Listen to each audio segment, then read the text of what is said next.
Hello and welcome back to the Unlucky Few. Today we are here with another session 0. This one is number 4 of 5 with the lovely Ash. Ash will be playing Kai in our campaign, and seeing as how we've already done the introduction to this little storyline right here with our last session 0, why don't we jump right into the things here. Alright, so we have Kai currently still asleep, though slowly coming to wakefulness in his bed at the what is affectionately referred to in Baldur's Gate by the locals as the Sweets. It is the only tavern in Dusttown, referred to as the Sweets because while the sign outside at first glance reads the Desert Lotus Tavern, whoever did make the sign apparently made a mistake with their paint, adding an extra S into the first word, rendering it as the Dessert Lotus Tavern, leading it to affectionately be known by the locals as the Sweets. That is SWEETS if you're taking notes. Kai has only recently come to Baldur's Gate, having spent most of his life in Waterdeep, his hometown, but decided to make a journey to Baldur's Gate upon discovering that he had a knack for healing magics. He acquired himself, albeit in a rather interesting is the word, manner, managed to acquire himself a illicit copy of a focus so that he could use his magics before reaching the Mage Academy, but he has traveled to Baldur's Gate with the intention to enroll and learn more about the powers that he has. Upon arriving, you have had some gold in your pocket. Being a tiefling, you're sort of looked down upon in the city, so it was easiest for you to stay towards the Dusttown area, which is outside of the city limits itself, directly outside of the city limits, that is. There is only one tavern in the entirety of the Dusttown, and you are currently staying in a room as such. It only runs you 5 gold pieces, 5 gold pieces a night. It only runs you 5 silver pieces a night, so it has been slowly eating through your finances, though not excessively so. Having been here for 10 days already, your tab already does have 5 gold pieces on it, as well as all the food and drinks that you have, which Kai sometimes indulges in to an extent. Your tab... No? Guilty. Thought so. Your tab is starting to worry you as the last time you checked in, after all the food and drinks were added in, it came out to around 13 gold pieces. So you're starting to realize that you might need to have a job in the meantime while you try and find a way to enter in the Mage Academy, which the entry fee is 2,500 gold pieces, which is far outside of your meager means. Only by 100 times more than what I have. I mean, that wouldn't be hard to make. But as you are in your simple room, coming to wakefulness, sitting up in your bed, can you please introduce everyone to Kai? What does he look like? Kai is a tiefling. He stands about 5'11". He's on the slender side. He's got light lavender skin. He's got long black straight hair that's tied into a ponytail over his shoulder. And he's got curling ram horns. He's got a few gold accessories on his ram horns, a few earrings. He's got black eyes. And he wears like robes in neutral colors and like a flowing cream white shirt underneath. It looks that like his clothes are in good shape. They're clean. They look new. They're well taken care of, which doesn't seem to really go with his mere 25 gold that he has, soon to be 13 less than that. So let's go job hunting. So I leave the inn. Sounds good. Could you stop for breakfast first, or? No. No, getting right to it. Getting right to it. Alright, so you're heading out into the town in search of some way to make money, whether that be in a simple way or in a way similar to that which you made money previously back in Waterdeep, depending on how interested Kai is in turning over a new leaf, that is. So where do you head first? You're out in the Dust Town. I guess I'd take a look around the streets and get a sense for the type of people that are there. So, the Dust Town, many of the buildings are wooden, a little bit rickety, a little bit ramshackle. This is where either those without the money to buy themselves outlive, or those the collection of races that are kind of really looked down upon kind of live out here. It is outside the scope of the public defense guild that is headed by one of the councilmen of Baldur's Gate. There are significantly fewer guards out here, and the ones that are out here really don't care for a lot of the lesser races. Crime is a little bit higher, so it's not a place necessarily associated with a lot of money. Okay. That said, from your time in the city, I would say you know that dressed how you are, you can pretty much easily get into the lower districts of the city. So that is like the merchant district, the dock district, the residential district. You wouldn't be able to get into the noble district because you need like papers and proof of I live here so I can go here, or I work for this person so I can go here. But you would know that you can like easily sneak here. Well, not sneak, but like walk in without anyone questioning too much your place among some of the lower tiers of the city. Right.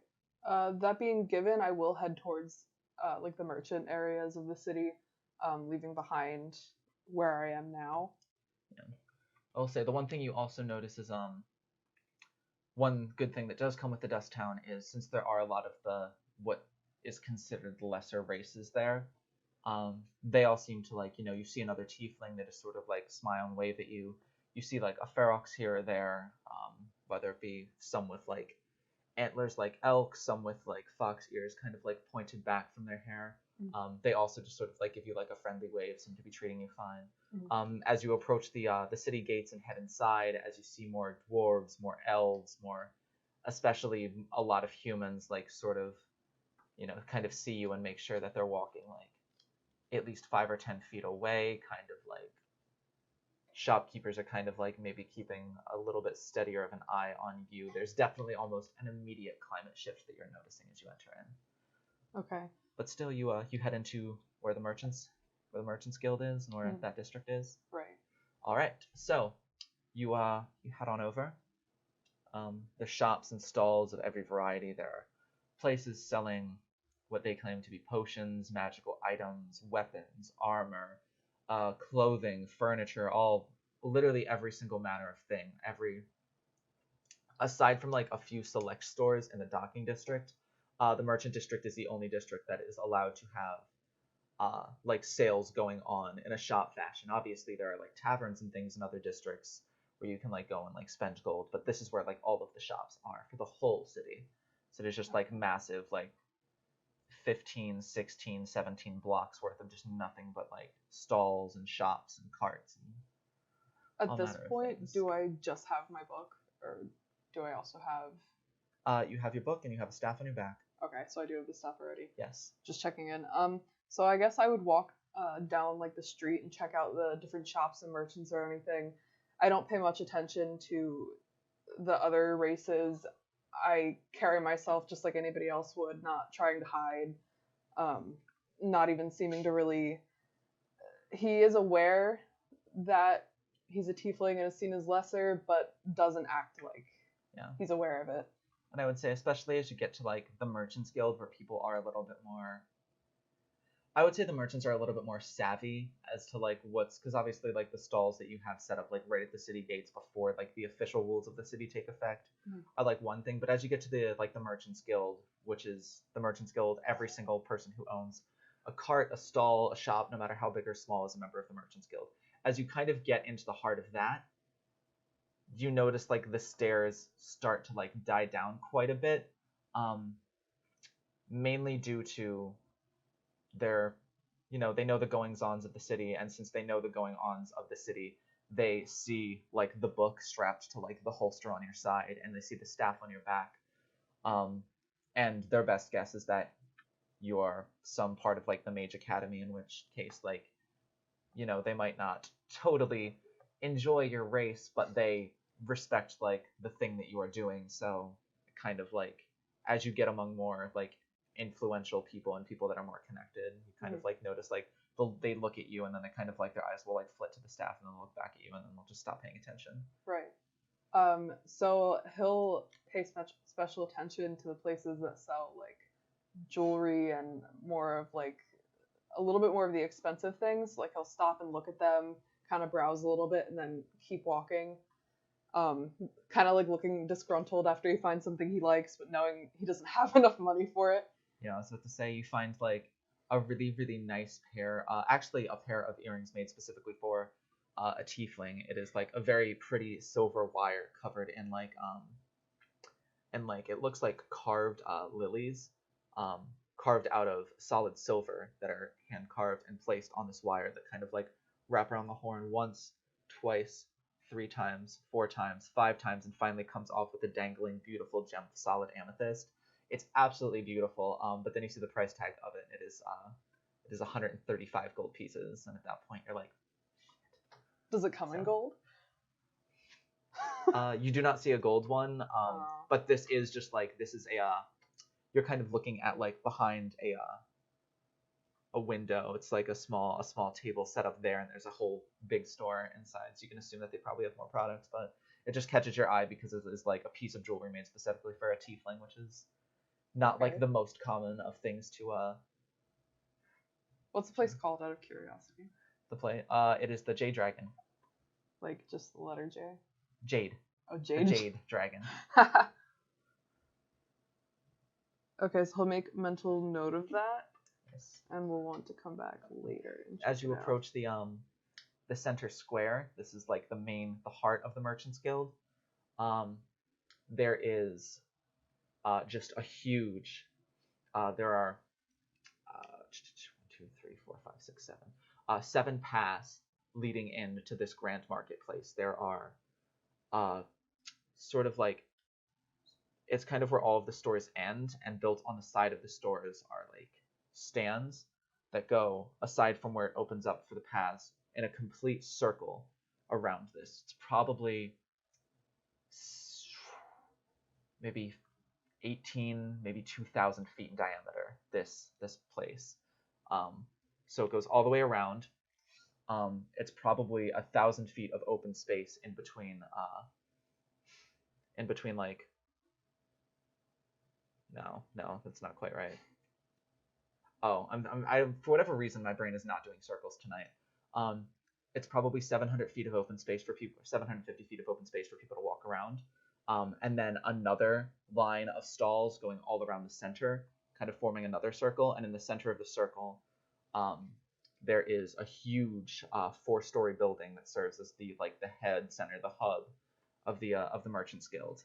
Okay. Kind of sitting there. And there's like a break in the stalls where like 2 stalls are missing, and there's a huge set of double doors, probably like that are 2 stories tall, like each like 15 feet wide, just absolutely massive. Like this is like the heart of like the business of city.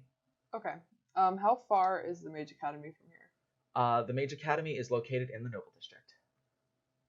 So while you can't just walk up to it, you have kind of inquired at this point through asking enough questions. Even though you do not have a necessarily reason to walk into the Noble District, if you were to approach the gates and they were to ask you what your business was, if you were to obviously be like, I'm here to sign up for classes at the Mage Academy, I have everything needed to sign up, I have like payment and everything, at that point they would let you in. Okay. Well, at that point they would probably, since you are a tiefling, they would probably have someone from the Mage Academy meet you at the gates, see that you had the money to like pay everything you needed to pay, and then they would like escort you to the academy, and then that would be. But like once you are ready to do that, like that is something you kind of have figured out. Okay, that makes sense. But another thing that you notice, actually make a perception check for me. First roll of the session 0.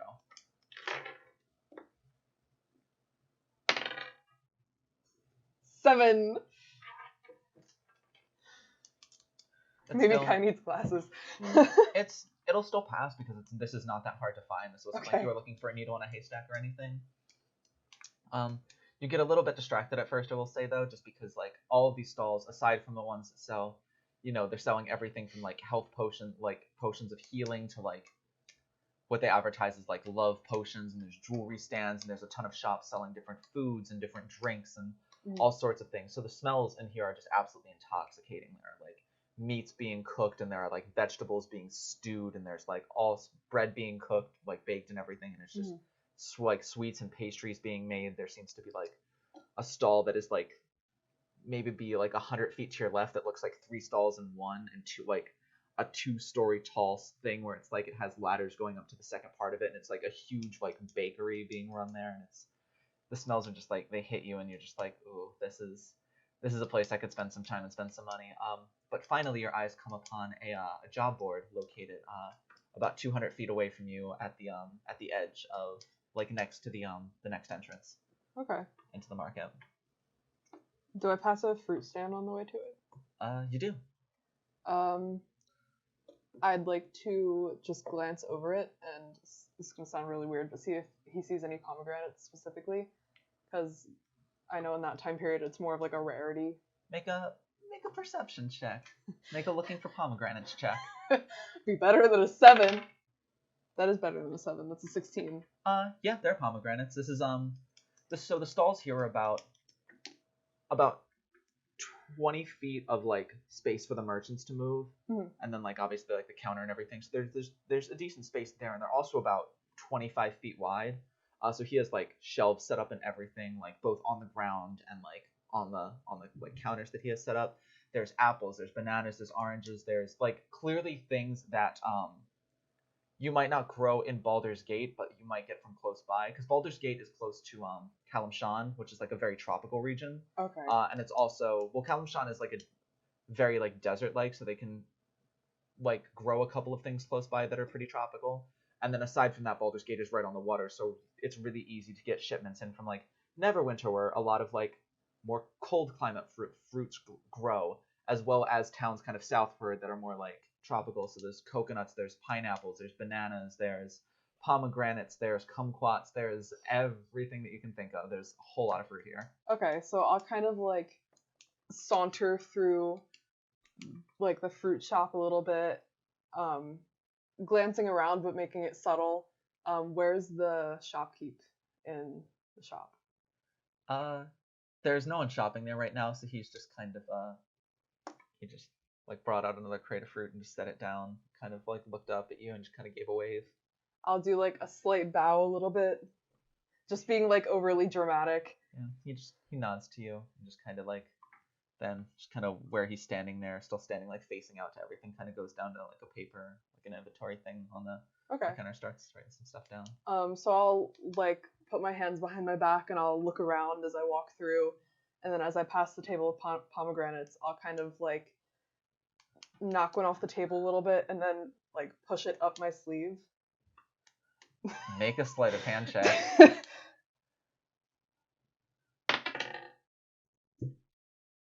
Figures. 8 for the pomegranate of the hour. Well,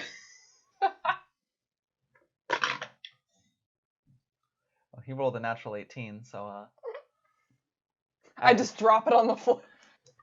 As you I'll say like you kind of go to throw it up your sleeve and it just sort of hits like the edge of your sleeve and then like falls back down into your hand. He just kind of like looks up for a second. Would that even make a sound? Well, no, but like he notices you're like just kind of like shaking your arm trying to like get it to do what you want, but you're kind of like flopping a little bit. Looks up. Oh, a fan of the sweeter fruits, are we? A bit, yeah. Testing the weight.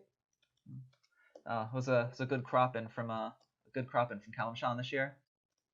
Was it? Yeah. Would you like one? It's only 2 copper pieces. Sure, I'll take one. All right.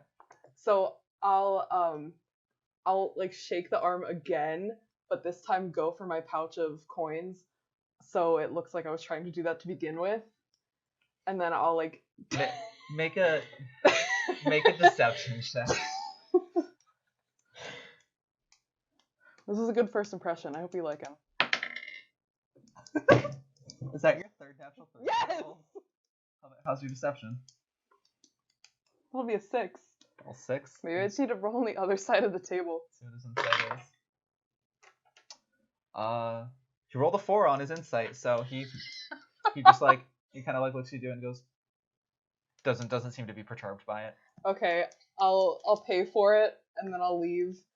All right, so mark down that instead of 25 gold pieces, you now have 24 gold pieces, 9 silver pieces, and 8 copper pieces. It only cost 2 copper. What was it? 24 gold. 9 silver, 8 copper. Okay. A gold is 100 copper, and it only cost you 2.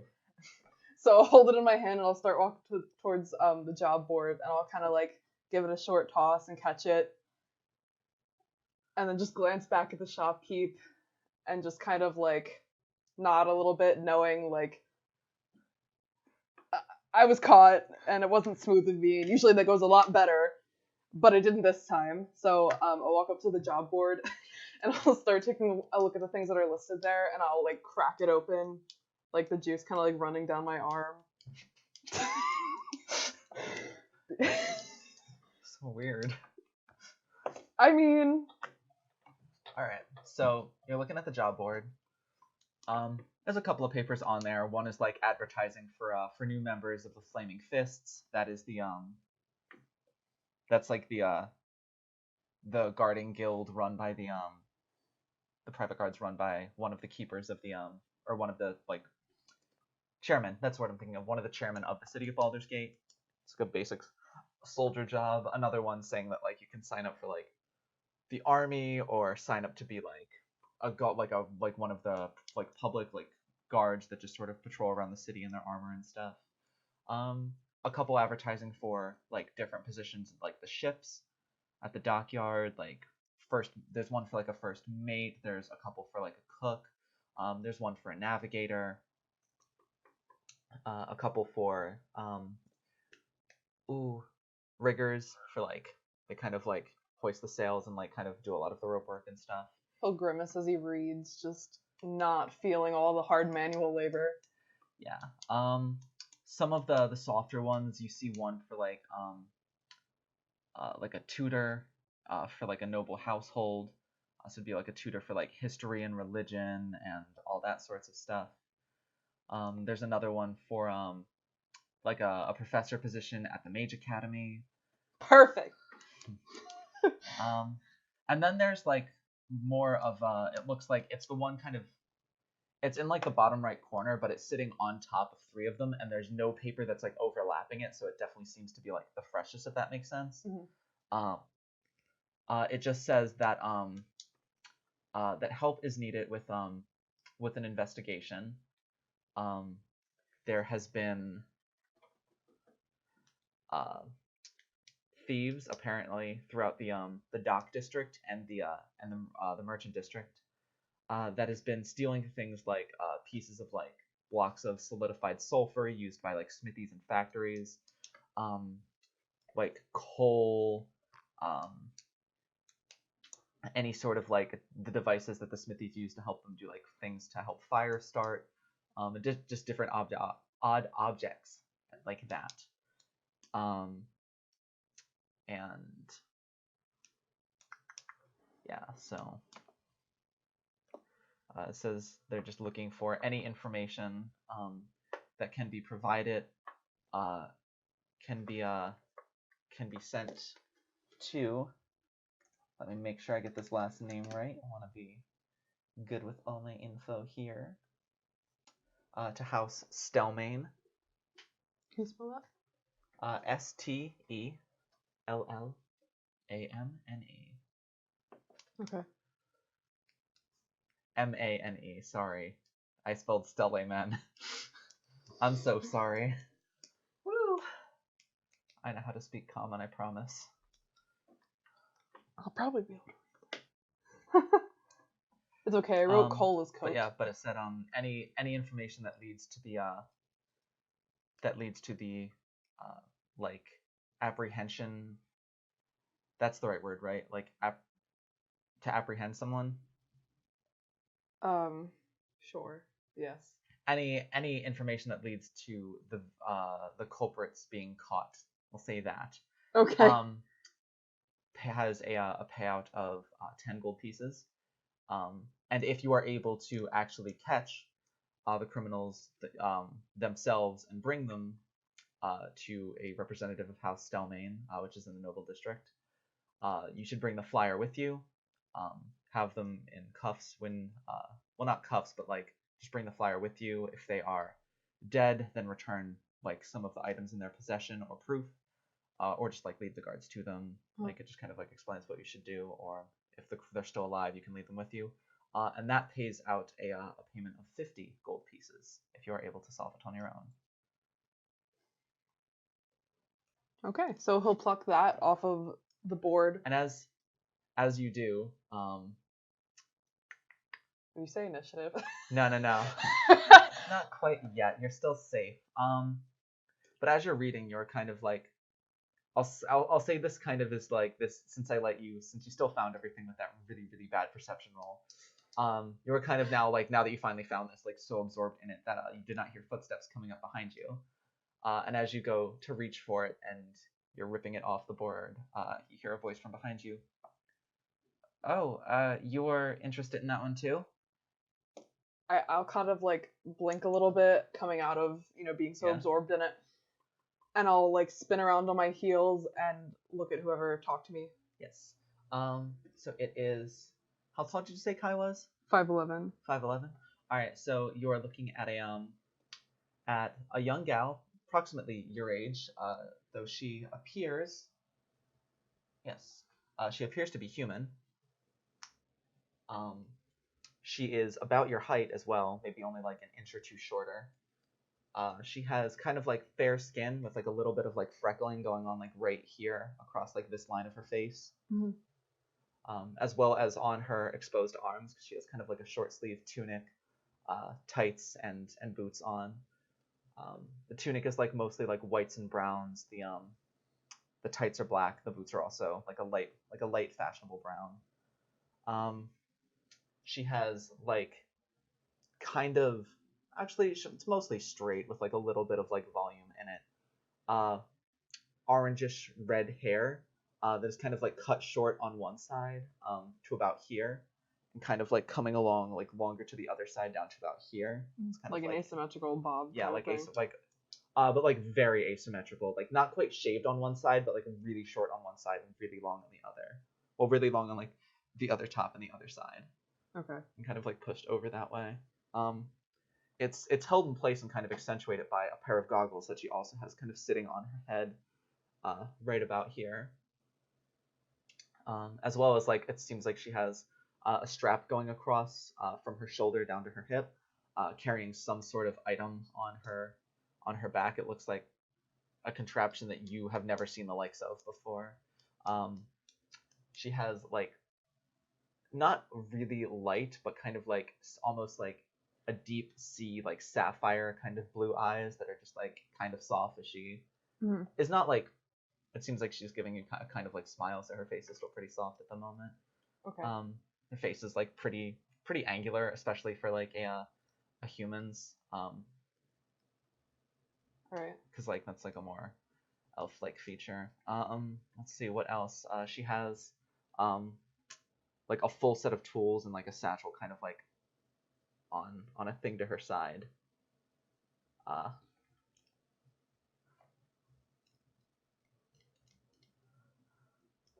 And let's see, what else could you notice?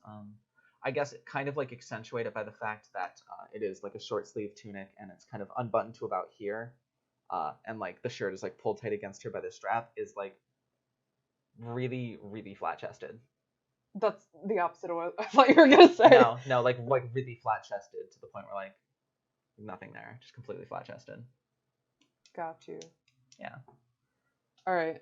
So after I spin around and look at them, I'll kind of like look over them real fast. Just noticing everything that you said pretty much, and then just look back up at her face and be like, "Well, yeah, I'm interested in it. I'm looking for cash fast."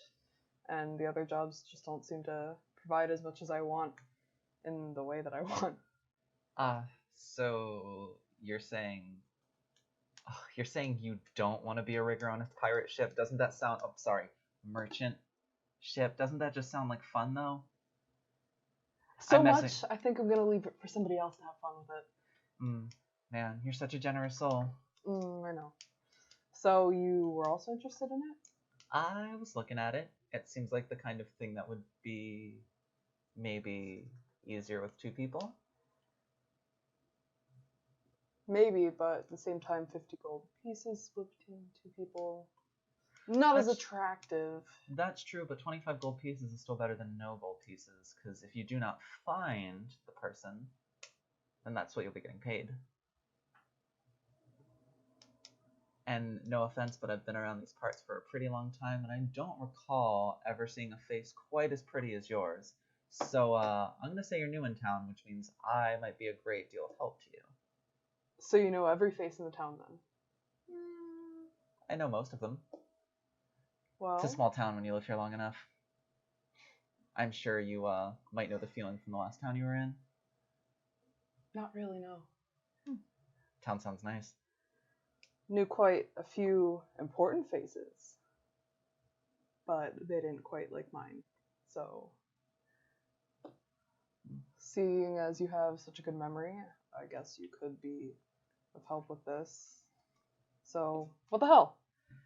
You really know how to flatter a girl. I try. Alright, so, Name? yeah, I was about to say, before I forget,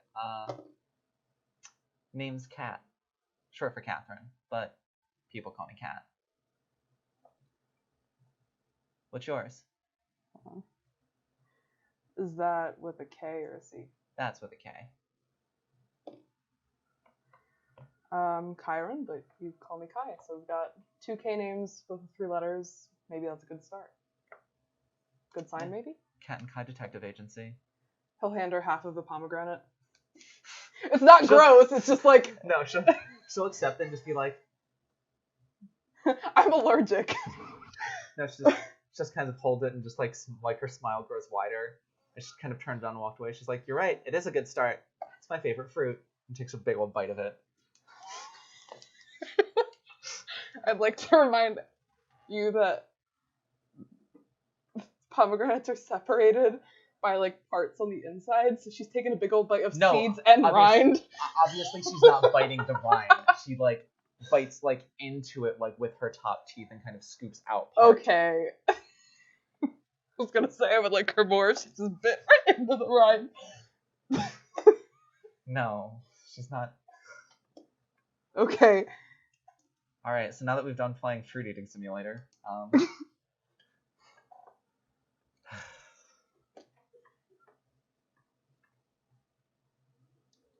Alright, so she begins to kind of like walk off, kind of like keeping her head on a swivel. Mm-hmm. I'll just kind of... I'll be walking next to her, but maybe just like a little bit behind, just taking sweeping steps, just following her, not really looking around anymore. Just trusting her that she knows where she's going. Yeah. She kind of gets to like the center, the point in between like the outer ring of stalls and the inner ring of stalls, before she stops and goes, So first things first, we're probably gonna need some information, because at this point, I'm not gonna lie, this is some really weird shit to steal. Why is that? They're stealing blocks of sulfur, they're stealing coals, they're stealing fire starters. I mean, it's nothing valuable. Especially the smithies that they're breaking into have works of armor and works of like weaponry that cost hundreds of gold pieces, and they're stealing a 2 gold block of sulfur. So, not very good thieves. I mean, it sounds like they might be using it for something and not necessarily to sell. Maybe fuel for something, or maybe using it to make something. What would run on something like that? Aside from another smithy, but why go to all the trouble of just stealing your fuel from another smithy? Like, that seems... Well, that's questions to be answered, I suppose. And here I thought you knew everything. Alright, we'll start looking for, I don't know, where should we start? Just... Probably can't go wrong with the elf song. The what? The elf song. The Elf Song Tavern. The most famous tavern in the entire city of Baldur's Gate. You said it yourself. I haven't been here long. Yeah, but I thought you'd have at least heard of that. Word doesn't travel too far, I guess. If you haven't heard of that, then where have you been staying? Never mind, I answered my own question. Let's go. She heads off towards one of the exits. Alright, so we're leaving the merchant area. You're not leaving the merchant, like, the merchant district, but you're leaving the, like, the grand clearing here. Okay. As she approaches among a lot of these, like, 1- and 2-story buildings, like, that continue to be in the merchant area, there is a huge, takes up the space of 2 buildings, 4-story tall, which is 2 stories taller than any building surrounding it. Really, really impressive, nicely designed wooden building with a sign out front that says the Elf Song Tavern. Okay.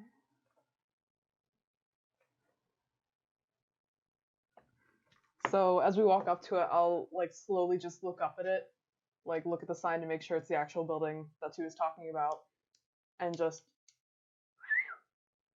Yeah, it's certainly impressive. It's would probably fit in more in the noble district than it does this one, but hey, at least the rest of us get something nice. Yeah, I guess so. So we're gonna go in here and what? Maybe hound the barkeep a bit. Maybe see if any of the patrons know anything. Just kind of sit around and maybe learn something. Okay. After that, we don't find too much. We could also head back to where we were. Maybe see if we can find some of the merchants that had the stuff stolen from them. Talk to them. Also a good idea. See, this is why you have 2 people working on a case. Starting to like it. Have that effect on people, and she pushes open the door, and then it starts to close for a second before she like sticks a foot back and kind of stops it from closing and holds it open for you. I'll just grab the door and open it and walk through without really saying anything. You can kind of like you like side eye her, and she's rolling her eyes as you do this. Okay. All right, so I'll look around inside. Is it dark? Are there a lot of people? No, it is very nicely lit. The suites is homey. If nothing else, it's fairly large. The bar is about 20 feet long. The main room that it's in is like 40 feet by 40 feet. It's got like 25, 30 tables in it. It's got stools all lined up, and like nothing is like, it's not like half the tables are broken and the wood is rotting or anything like that. Like it is in good repair. The wood is stained. Like they have like spaces built into like the wall behind the bar that hold like 4 100-gallon barrels of ale, and then right next to it 4 100-gallon barrels of wine. So like they're clear, and then like aside from that, they also have like all the hard liquor you could ever want. They have a kitchen in the back that puts out food that, while it certainly won't win any awards for being fancy or like 5-star cuisine, it's good, it's edible, it tastes good. It's simple, but it's good. So it's not necessarily a bad place. But whereas that is like that, this is like there is like velvet cushioning to like all of the chairs. There's booths that have like the same velvet set into like both the backs and like the seats themselves. The tables are stained like a really, really dark, rich mahogany. Like okay, there is candles in candelabras on every single table. The bartenders are all wearing like nicer like tunics with like coats over them, so they're kind of like almost look like they're wearing suits. Everyone in here looks kind of clean. The food looks like significantly more gourmet than that of the suites. And as you look, you can see like the all of the alcohol behind the bar seems to be of like, it seems like you couldn't get a glass of wine here that costs less than like 2 or 3 gold, just because of like the quality of the product being served. So it's fairly nice. It is the one of the ritzier places that you've been in. So does it look like she's starting to make her way up to like the bar? Yep, she's walking towards the barkeep. All right. I'll kind of scan the people that are here, And like as I'm walking, I'll run my hand over like a velvet seat and just kind of. One day. But yeah, I'll kind of look around and see the kind of people that are in there, see if anybody's kind of looking my way, paying any special attention. So. Is it time to roll a 3 with a perception check? Make a perception check, yeah. I'm gonna do it on this part of the table. Maybe that'll be luckier. Well, slightly. 13. 13? A decent amount of elves, humans, dwarves, a couple of gnomes, a couple of halflings, a few tieflings here or there dressed nicer than the ones that you saw. Mm-hmm. And obviously in Dust Town, it seems as though money can at least buy you out of that situation, if not buy you the best life, regardless. However, in the corner, you do notice, in a booth sort of facing away from you with their backs to you, you see two individuals in very familiar looking silver and red robes, with black pointy hats on, the points kind of like slumped over to the side, that you immediately recognize as the Mage Academy uniform, which causes you, well, to feel however it is you feel walking around with what you have. As you would know that it is not fairly, but pretty strictly prohibited to have any sort of mage focus outside of the Mage Academy, because those aren't really supposed to exist. What do you mean? The only place that you can get a focus for any of the mages is at the Mage Academy. They sort of, when new ones are discovered, they are given to the Mage Academy, and they are not meant to leave it. So the only ones who are meant to possess it are people who attend the Mage Academy. There are obviously black markets for them, because that's how the world works, but those are frowned upon, especially by mages at the Academy. Okay, so they don't have anything. They're just wearing the uniform. They don't have any like foci with them. Well, no, they have their foci on them, but that's wearing the uniform, you can assume that they are. It's not necessarily having it at the location of the Mage Academy. It's being a member of it. That is kind of the thing. Okay, I get you. So being not a member of the Mage Academy, but still possessing one of their focus, like their foci, can be frowned upon. Alright, so I'll kind of side-eye them a little bit, look over them, and I'll keep my arm at my side, so that way my sleeve covers the book that's like attached to my hip. And you just hope they don't see the staff? I mean, it could just be a staff that has crystals on the top. I can't really hide it. I mean, what do you want me to do with it? Just make a sleight of hand check to cover the book. They're not looking at you, but... Unnatural 20. Unnatural 20? I roll a 1 and they all turn around just to look at me.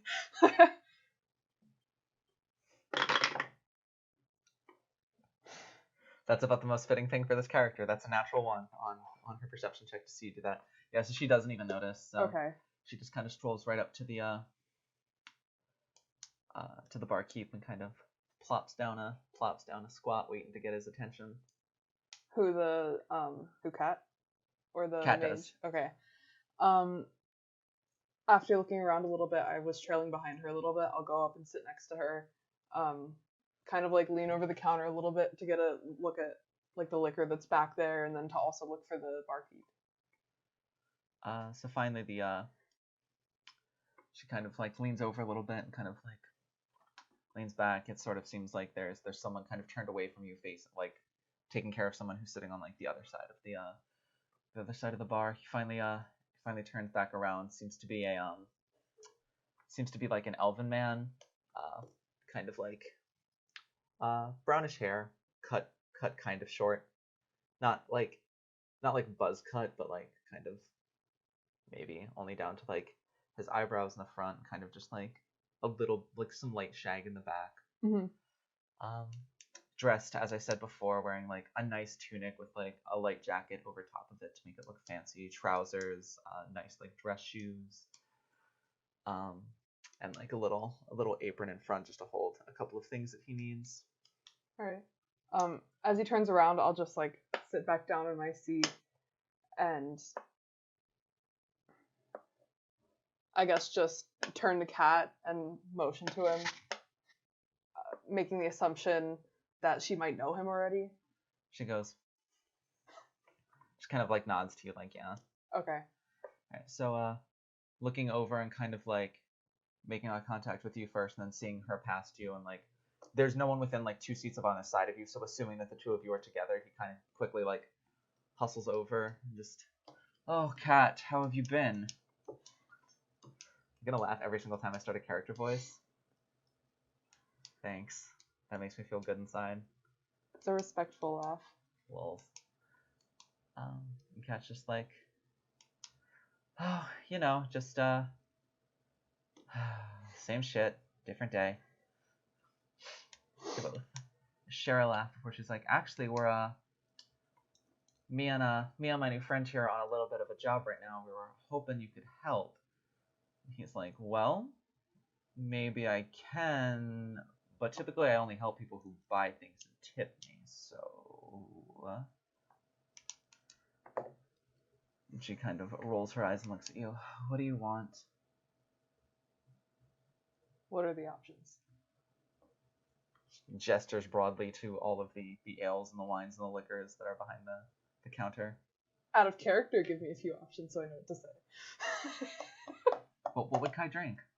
Probably a wine. Probably a wine? A red wine. That'll work. Seems in character.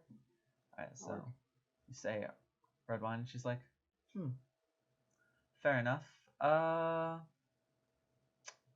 Get us, do you remember that red wine that I came here and was drinking last time? And she was like, he just like kind of nods and goes to one of the bottles and begins pouring a couple of glasses. She just kind of leans over to you. This should be good. I'll tip him well, and he owes me a bit of a favor anyway, so if he knows anything, he'll spill it. He owes you a favor already, and he's got the gall to still ask for a big tip. Alright. It's a game. I could have called him out on it, but it's not something. It's something that I want right now, but not something that I need. No, I applaud it. Favors are hard to come by. Alright, so what do you think he knows about it? Dunno. Might have seen something, but also the thing that I'm more not concerned with, but is more likely is well, a lot of people come here, and a lot of people drink here, and if a lot of people drink here, then a lot of people talk here. Sometimes, when people get drunk, they say some things that they don't mean to say. So, that's what I'm going on. Makes sense. So he comes back with your wine, sits down a glass in front of you, sets down a glass in front of her. Says, all right, that'll be I'm like sniffing it a little bit. Go to take a sip. It's really good. It's very fruity. A lot of notes of like Hurons, black cherries, and like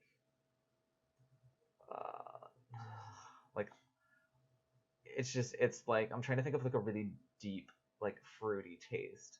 Like it's like dark and full, but still like sweet. Like plum, kind of. Yeah, kind of like plum, like black cherry, like Huron, like a bit of fruity sweetness, but it's still like that full bodied like, ooh, this is like a rich red wine and I like it. Okay. Says, all right, so for the 2 glasses, that'll be, let's call it 6 gold pieces. And I'll just kind of like choke a little bit. She hands him a platinum piece, which is 10 gold pieces. Just says, you can keep that. He goes, all right, so what do you want to know? Kind of looks back and forth between the two of you. So I like regain my composure a little bit, kind of like wipe a little bit of the wine that I like choked up. Take another small sip and put it down. And kind of like straighten up a little bit. Go like this, just start listening to him. Well, he asked what you want to know about.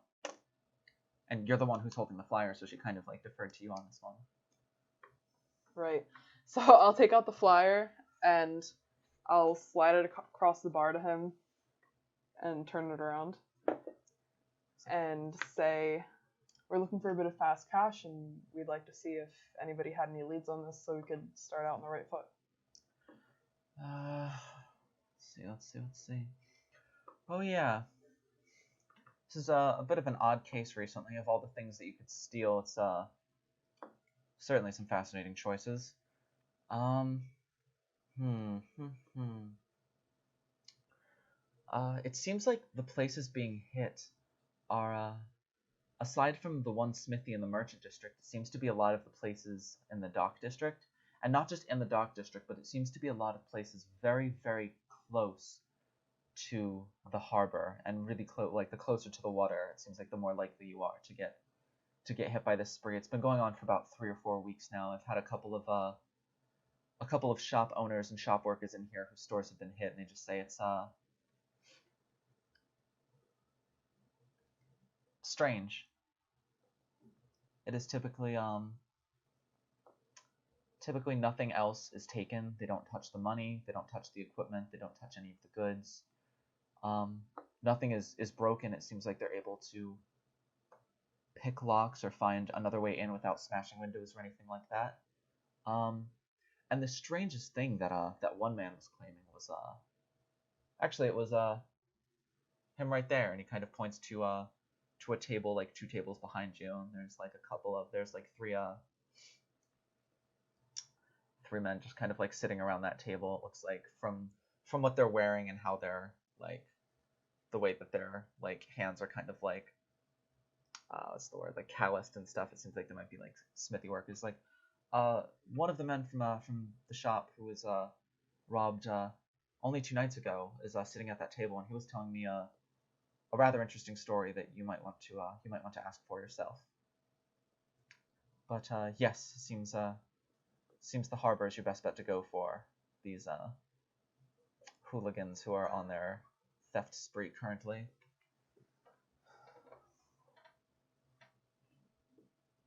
Sorry, writing this. Oh, and one last tip is that a couple people, though nothing for certain, have claimed to have seen a couple shady-looking figures in black cloaks, black hoods pulled all the way up to the point where it was completely obscuring their faces, down around the very same harbors. Those reports have been going on for about as long as the thefts have, so it's possibly a little bit more than just a coincidence. Is that everything? That is certainly all that I know. Aside from what that man could tell you. Alright, so I'll turn to Kat and I'll kind of just go like this and say, that's pretty good information. I say, we talked to him and then head down to the docks. I'd say that's probably a pretty good idea. It's, you want to take the lead? I suppose so. So I'll take a sip of the wine and then just finish it and put the glass down and scoot it back towards him.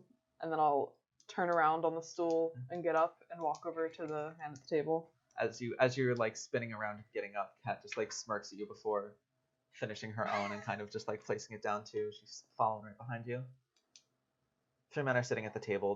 They seem to be like actually talking about the current thing that you went to ask him about, because the one guy is like sitting in between the two, and he's like, no, I swear, I came in the morning to open up the shop, and I swear to God, that's what was there. It was the strangest. What even leaves behind a trail like that? And the other two are just like, oh, you're fucking with us. Like, they're just like, there's no way. You must have been seeing things. As you approach, you already know. So I'll walk up, and as I'm listening, my tail will kind of flip a little bit behind me, like kind of getting excited already that, wow, we just picked up this job and we already have a lead. We have somebody that it's happened to. We know to go down to the docks, so we know where it's happening. Outlook is pretty good. So I'll walk up to the table. Is there an empty chair? No. No. Can I pull up an empty chair? Sure. So I'll grab a chair and I'll kind of pull it up and I'll lean on it instead of just sitting down, and I'll gesture to the table. May I sit? I'd like to hear more about that. Sure. Sorry, who are you again? My name is Kai. I've been kind of interested in what's happening down there. I have a few friends that live down there that have been worried that their own shops are going to get robbed. And I just like to hear as much as I can Oh, well, sure. I mean, if you're looking to solve the case, then I have a story for you. The guy next to him, don't listen to it. It's a crock of shit. No, go on. And I'll move the chair up completely to the table and sit down very lightly and just hold my hands and listen. At this point, leaning on the back of your chair is Cat, kind of like directly over top of you. He's like, so, I swear, the strangest thing, I was going to open up. I'd heard about all of the issues, but I was going to open up the shop. Walked around past the front door, no windows broken, door was still locked, everything. Went around to the back door so I could unlock it, get in. No windows broken on the sides of the building, no window broken in the back of the building, no second story windows broken. Go for the back door, still locked, have to use my keys and unlock it. Open it up, boom, we've been robbed. All the sulfur that we have to run our like flumes and everything, gone. Our stokers and everything, gone. All the coals we have for our various furnaces, gone. Everything. And the only thing left is water. Puddles of it, all over the floor. Water? Water. Puddles of it all over the floor, puddles of it near the door, and a small trail leading down the road. Water. Leak in the roof? Leading down the road, outside, from the door, there's a trail. Just a trail of water leading up into the shop, and just puddles of water in the shop. Where did it lead to? Just down to the docks.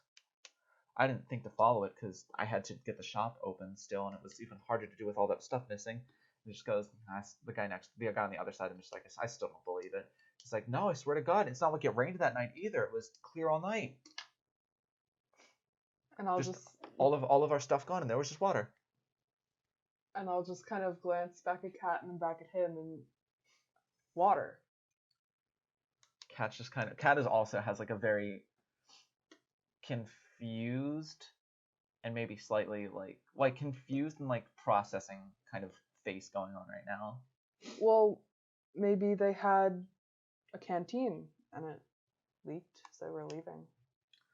There were the amount of puddles in the shop. It would have had to be of liters of water. Was it fresh water or Salt. Water? Now you get why I'm confused. Maybe their clothes were wet, but they do go for a night swim in their clothes and then decide to steal some sulfur. Perhaps. That was the only thing left? What? Water? Nothing else? Well, we still had all of our money untouched, all of the armors that we made untouched, all of the weapons that we made untouched, all of our other tools untouched.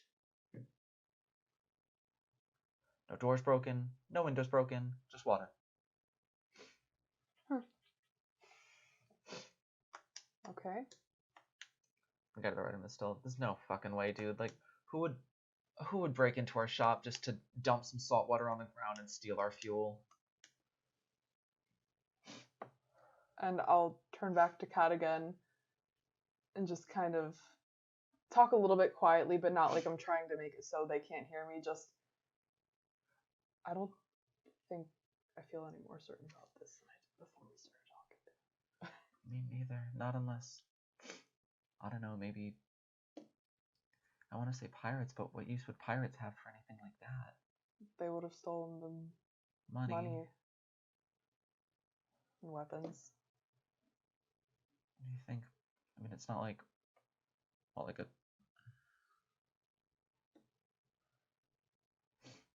It's not like a fish just flopped its way up onto shore to take everything. I don't think trout much like sulfur.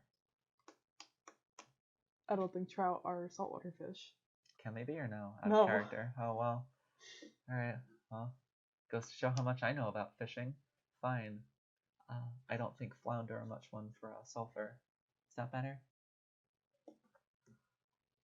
Maybe so. Thanks. Well, and I'll stand up from the table. Thank you. I mean, I hope it helps you find what's ever been doing this. It's really starting to get annoying. I'll keep it in mind. Thanks. And I'll turn away from the table. Bless you. Thank you. Just kind of looking confused, a little frustrated, thinking, oh, now we're going to get some awesome clues and we're going to go down and we're going to figure it out before nightfall. And now just feeling like I know even less about what's going on. So, as you and Kat depart the Elf Song Tavern, her kind of giving a quick wave behind to Radamy. You two start kind of just like strolling kind of aimlessly, but generally back towards the direction of like the center hub. She kind of turns to you. So, maybe like a giant crab with a sulfur problem. He just like covers his mouth, trying not to laugh because he doesn't know her well enough to know if she's serious or not. So just covers his mouth and turns away to the docks. Yeah. Or a lobster. Maybe an octopus. That's how he squeezed in such a small space. Came through the cracks in the floorboards. I'm kidding, by the way. Let's go. And kind of stroll off to the docks. So, approaching down there, the smell of salt air as you get closer and closer just comes into your lungs more and more. It's, I don't know. It's a lot of feelings, especially. I mean, you're from Waterdeep, which is a port town, but the port here is much bigger than that of Waterdeep. There are dozens and dozens and dozens of full-sized like galleons and trade ships that are just docked like the entire way across the sort of horseshoe shape that the dock here is. There are just like hundreds of people running all over, like dropping off manifests, picking up supplies, like unloading ships and cargo, packing cargo up, all sorts of like sailors and workers and like dock masters and etc. Oh my. Yes, exactly. But also just like how open it is, like it's always just like that feeling that hits you of like wonder and wanderlust of like when you just can look out and just see like the shimmering sea, the sun shining down on it, and just like as you look out, there's just nothing on the horizon but water. All right. I'll squint a little bit as I look out at everything.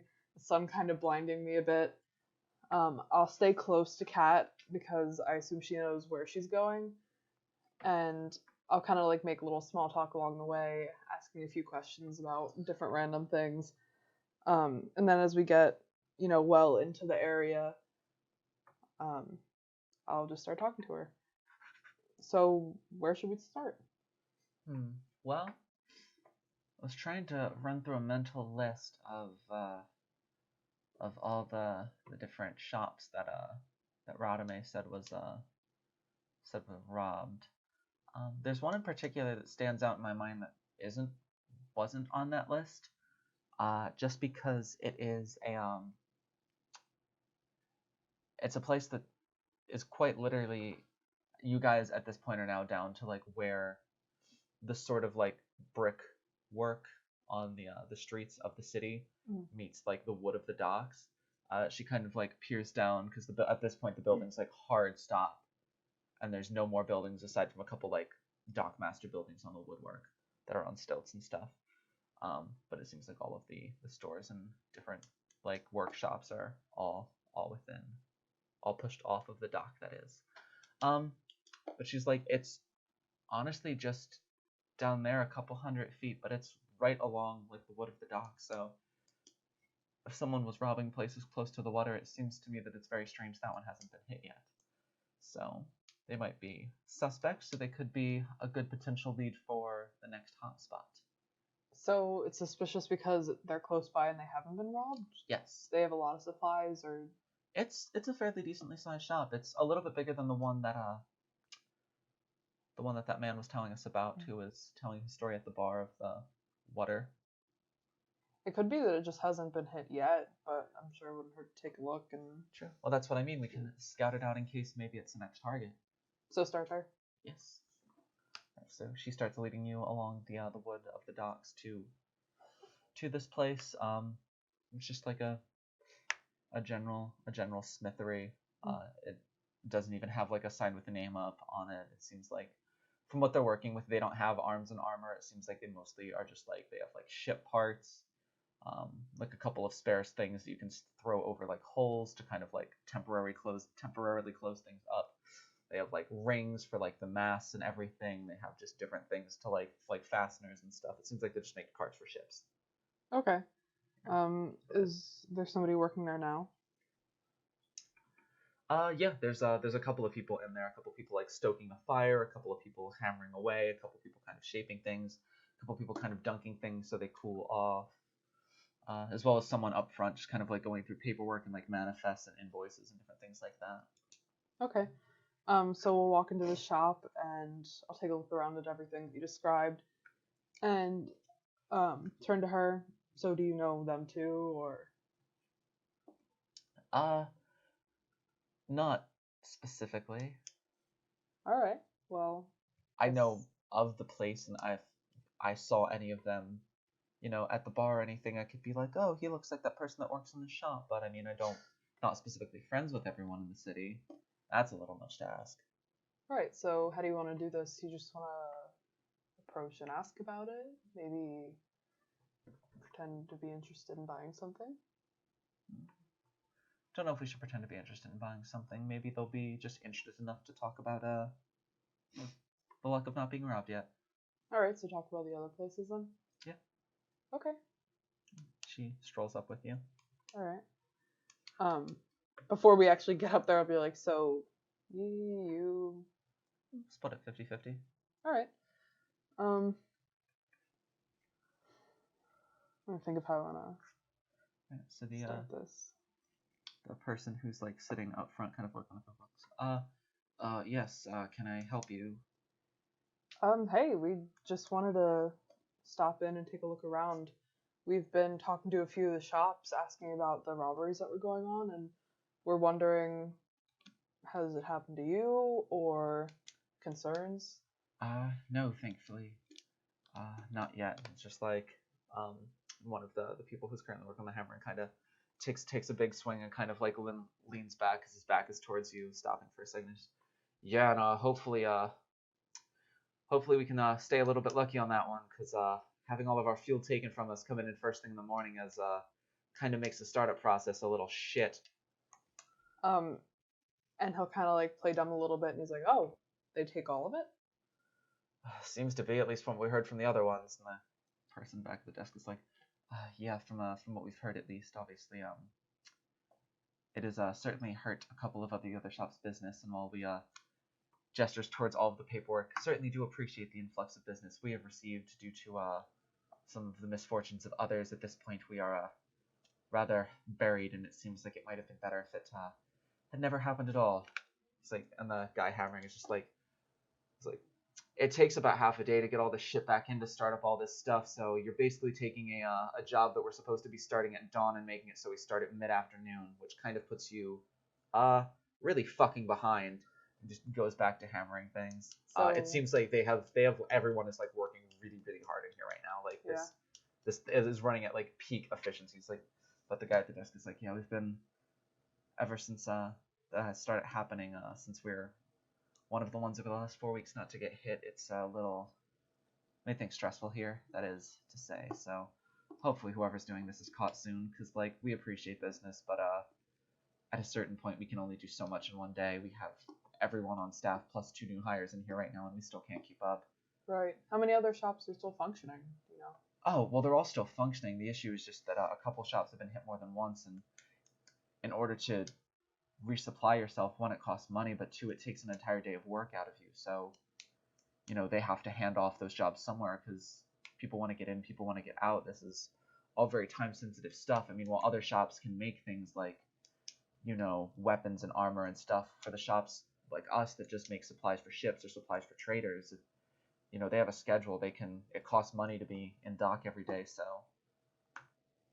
right. They have schedules that they need to keep with all their manifests and stuff. So if you're shut down for a whole day, there's a whole lot of jobs you got to hand off. And not only that, but a couple people, especially once you start getting hit, the shops that are getting hit twice, there are ships that start to avoid them just for fear of, you know, maybe they're going to get hit again, and I don't want to risk being put off a day, so... Right. Were the shops that were getting hit more than once, were they some of the more popular ones, or just seemed to be at random? It seems to be at random. I mean, obviously, they don't seem to be touching many of the shops further, and it seems to be a lot of the shops really close to the docks here, which is why I'm both confused and grateful that we haven't received a visit yet. I look around, kind of back out towards the docks. A lot of people. Nobody saw anything. Seem to always come at night, late, after close. Well, there's got to be some people out here at night. A whole lot of drunken sailors that I'm sure see any number of things out here at night, but all of us go home at the end of the night, and there's not too many people that live out here, and even then, if it occurs late enough, everyone is typically asleep. I mean, you have a bunch of sailors who are working hard all day and who get drunk at night, and as for all of the workers here, you have a whole lot of people who begin work the first crack of dawn, so not exactly the type to stay up late throughout most of the days that we have to work. Yeah, that's fair. Do you know exactly when they started? Probably about, would you say 4 weeks ago? And the guy hammering is about that is when shit started to hit the fan.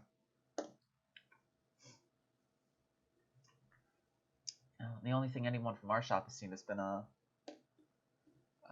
Jarvis saw something. He kind of points to one of the workers who's currently kind of like stoking the fire, and he's like, "Yeah, these weird suspicious looking guys walking around in black cloaks, black hoods pulled all the way up, kind of mask their faces.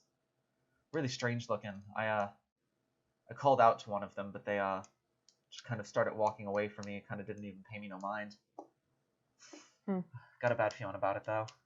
Give me the skeevies." Anyone else worth talking to that you can think of? I feel as though anyone you talk to is pretty much going to give you the same story as far as the shops that have been hit already. There was this one guy from the shop up the way. What was it?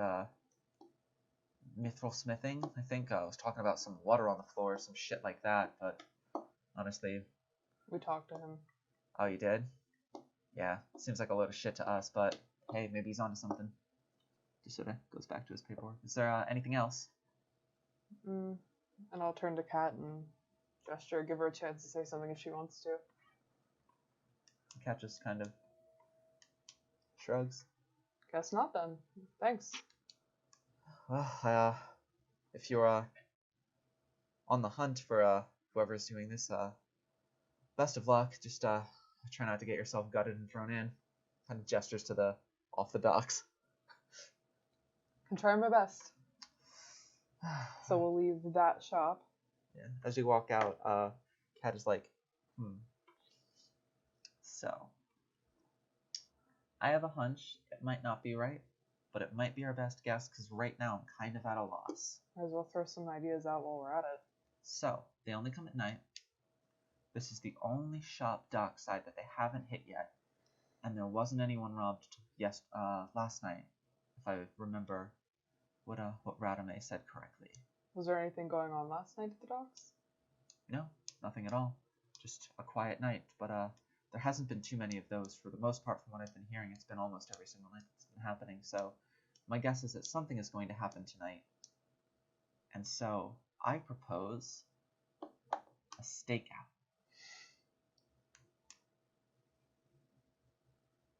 I do like that idea. I do like stakeouts. So talk to a few more people, maybe get something to eat, and then find a place. Sounds good to me. You two kind of stroll off. Make an investigation check as you go to talk to people, just because you don't have to RP all of those. 10. 10. It's not my night. a lot of the same stuff over and over again. It seems at this point you found just about all of the information. It seems that you start to get the sense that this job was posted not due to like they're stealing a whole lot of stuff and it's a 50 gold reward because it's valuables. It's just like that reward is there, it seems like, just because of how obscure it is and how little information there is, that it's just like seems to be it seems to be baffling the people who are supposed to be solving it. Right. Does anybody else mention water, or was it only that one guy? Just that one guy who seemed to notice it. Just that one guy. Yeah. All right, so I guess we talked to a few more people. Same stories, everything. Yeah. All right, you go and grab something to eat. It can be whatever you want back up at like the market district. Right, I guess just whatever she says is good from there. Yeah, she'll get you like she gets like a whole like you each like a crock of like vegetables, all like that seem to have been like simmering in like some kind of like stock that kind of smells like beef for like the entire day. It's really good. Okay, awesome. And then like a hunk of like she kind of like splits off a loaf of like fresh baked, still like almost hot to the touch bread. Seems to be like some honey baked into it too, with like some cream spread onto this. She like buys a thing of cream and spreads on top of it. It's also very yummy. She seems to know what's up and what's not as far as the food goes. Sorry, am I making you hungry? A lot more hungry, yeah. Yes, success. Success. But slowly but surely, a couple of the shops begin to close up, and before you know it, there's very precious few souls in this grand market space. No stalls open. The only people who are walking around are people who are still trying to get from point A to point B. Seems like the tavern maybe is starting to liven up a bit, but aside from that, everything seems to be shutting down. The sun is hanging very low in the sky at this point, about to set over the water. Okay. If I can retcon a little bit and just say, while we were talking to people and stuff, kind of looking around, trying to scout out a place that we can, stake out and watch from, where we won't be just out in the open. Got you. I can say like you leave a little bit early while there's still some daylight left, to kind of find a place close to the shop that'll offer that. So we're gonna stay by the shop that we talked to first. Yes. Okay. That's what she suggests, at least because it hadn't been hit yet. Okay. So we're gonna kind of like hang out around there. Yeah. And I guess just wait, make small talk. Try to stay quiet, so if anybody does start to come that way, they don't hear us talking. Probably like maybe like 45-50 feet from where like the back door of the shop is. You're like across the street, kind of like tucked in a little bit of an alleyway. One of the shops there is like a smithery, but it has like it's not like open in the front like the other one was. It's more like a door, like a standard door entrance to it. And so in front they have like some soil, and they have some kind of plants that sort of are pretty hardy, and like some bushes that are hardy and resistant to the seawater spray that they're constantly faced with. So she kind of has you like ducked behind those, but still like in clear sight of because there's like lanterns on the road. It's not like it's completely pitch black. You can still she doesn't have it, but I believe you have dark vision, so you can see fine. But it's still dim light technically, so she can still see it. You can see dim light as though it's bright light, so you are making it out perfectly. But yeah, so as the sun fully sets and you descend into night, you two are just sort of like staked out there waiting. Is there any like small talk that you would like to RP, like anything specifically you would like to ask her about or learn about her?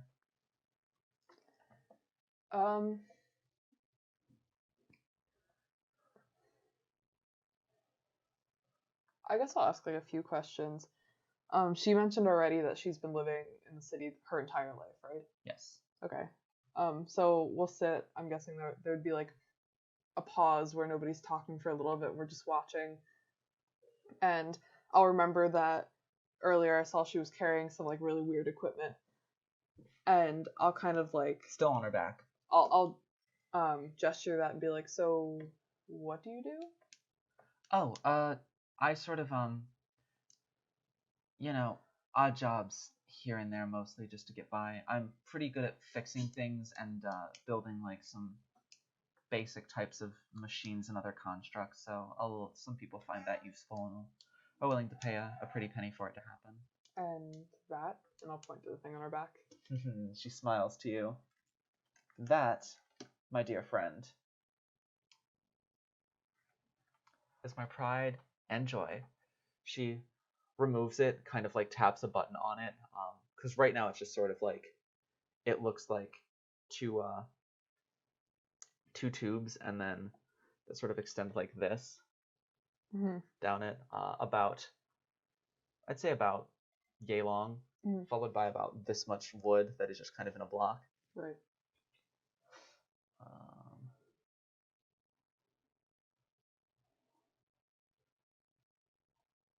Making sure, yeah, because she can do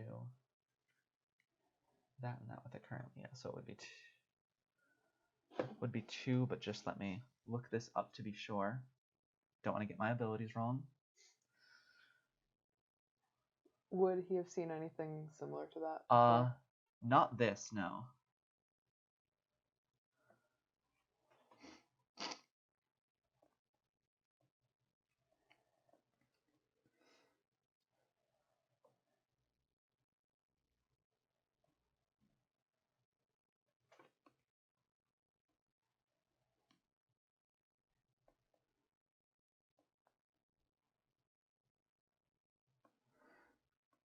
Oh, perfect.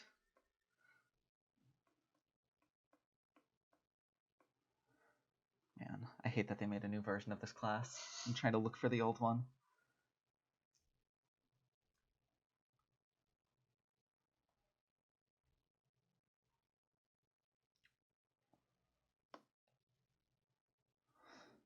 Okay, yeah. So, retconning a little bit, it is, sorry, just because I wanted to make sure that the abilities came when I knew they came. It is a single tube, about this, it seems to be hollow, about this what is it made of? thickness.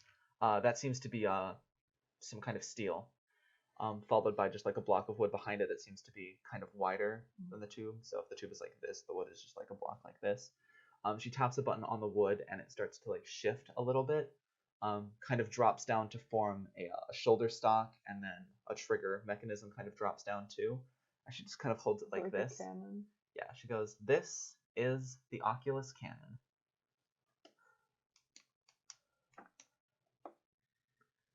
I'll look a bit amazed looking at it, how it, shifted and everything like that. What for? It is a firearm of sorts, just one that I happened to invent myself. It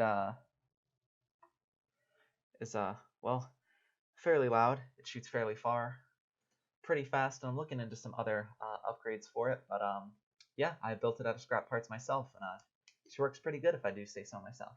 Just for fun, or trying to screw up somebody else's day? Just, in case. It's why do people walk around with short swords and daggers on their hips? I'm not very good at that kind of fighting, so it's just for protection. I mean, if I ever need to go outside of the city, it's good. If somebody ever tries to steal anything from me, it's a good deterrent. I mean, I'm kind of out here on my own, so gotta do what I can. Well, I wouldn't bother you with that thing, so I guess it's working. And oh, you don't gotta worry. I don't come after people like you. You're nice. Yeah, just don't put that. I'll keep that in mind. But yeah, that might come in handy if something does happen. But so, do you just make things, or do you sell them to people? I mean, this one was for myself, and I certainly probably wouldn't build something like this for someone else. But I mean, small mechanical toys or gizmos I can make and sell to people. Some people have me repair like their constructs that they use, like a golem, or like some kind of like steam powered engine, or like thing that they have either for their shop or for their home or for their ship or whatever. I can like repair those pretty well. Then why this odd job? Then why this odd job? I don't know, seems like something new and exciting. And plus, I mean, you make a small little gadget and someone's going to pay you maybe a couple silver for it. Like 25 gold pieces is certainly more than I make on most jobs, so I I also need a new place to live. So hopefully I can spend some of the gold to get a room somewhere for a little bit of time and not have to constantly worry about, doing a thing every single day or else, You're telling me. I'm guessing you're staying at the suites. Good guess. That might not be a bad idea for me either. I like to stay in some of the places like the Elf Song and some of the other taverns up here, but it gives a really good appearance and it makes you feel really important until you don't have money and then you're not important anymore. Feeling the rustic feel of the suites, are we? Something like that. Change of scenery, rustic, dusty, anything you could want. Rusty. Yeah, I don't really want to go back there. So hopefully after this I can find a nicer place to stay here. It's not too bad down there. At least at least everyone down there probably treats you better than I imagine a lot of the people treat you up here. Haven't really had any problems here so far. Really? Oh, it's probably that at this point she kind of like is looking between your book and your staff, and it's just probably has something to do with you being a student of the Mage Academy here. So, are you a new student then? Right. Yeah, student. Not yet. I see. I didn't know that they handed those out to prospective students.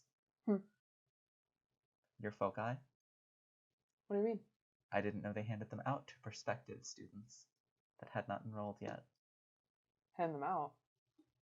He doesn't know like too much about like the actual way that they do it because of the interesting way he came across his, to be discussed later. Ah, so you did not receive your foci from the Mage Academy then?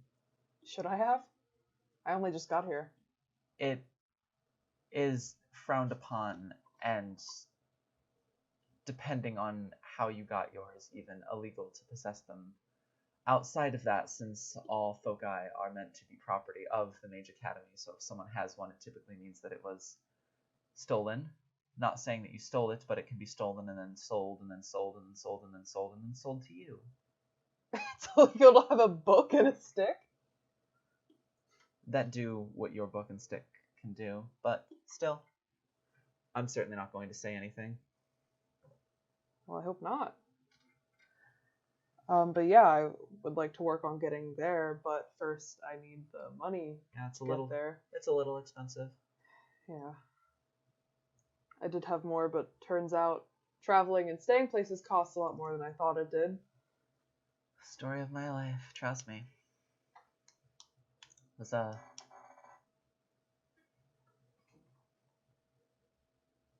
yeah.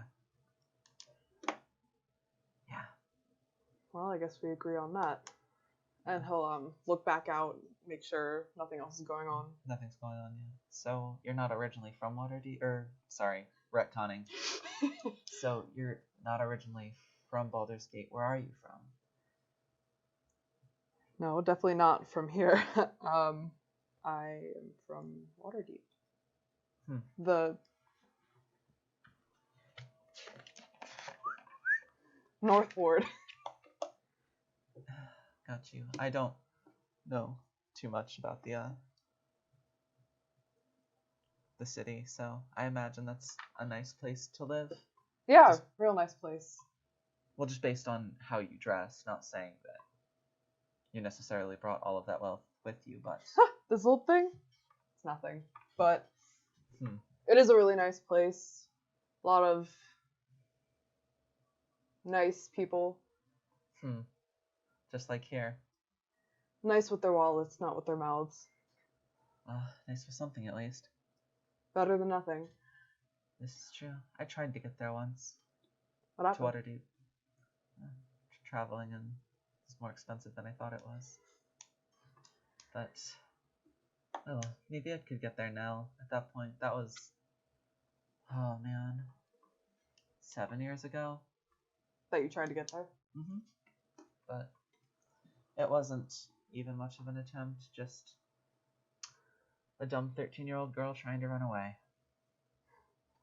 Well, definitely not a nice place to go if you're looking for nice people, but a nice place to go if you like everything to be clean and pristine and... At the time, it was probably nicer than the people that I knew here. Maybe not anymore. I have friends here now, but... But you still want to leave? There are certain things here that'll never change. Anything I should be worried about? Hey, I mean, if somebody's got something on your head, let me know now so I can be prepared. Nothing on my head, but something you should be worried about. Well, that depends how involved you want to get.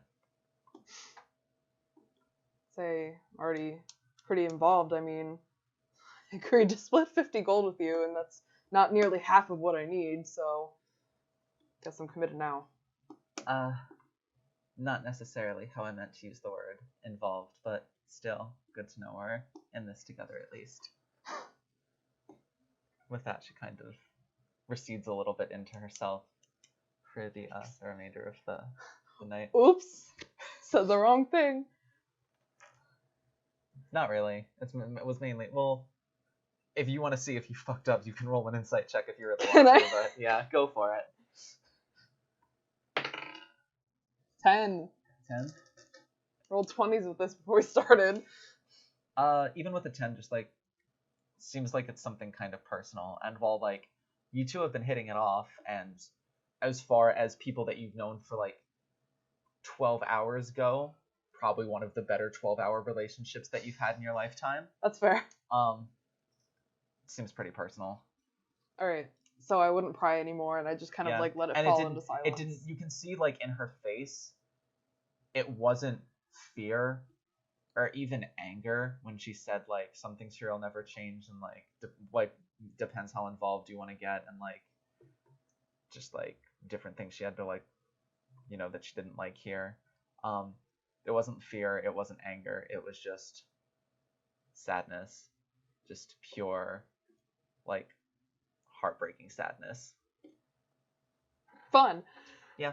So with that, she just kind of like quietly just like retreats into herself for a little bit. So the moon comes up over the water. One of the moons, at least. More than one moon in the sky. Fantasy worlds, they're crazy. One of the moons come up over the water. Up higher, up higher. It's almost perfectly overhead at this point. If you had to take a guess, you've been out here for maybe 4 or 5 hours. It's a little damp and a little chilly just because of the mist that's constantly surrounding like the first couple of blocks inward from the docks here. But that said, you are in like mid to late April, and this is a fairly southern city, so it's still, even in the dead of night with no sun, it's still maybe 70, 75 degrees outside. So it's not bone-chillingly cold by any stretch of the imagination, but at this point, you know, it's a little boring. There hasn't been much small talk for like the last hour or so. Mm-hmm. But with the moon almost completely overhead,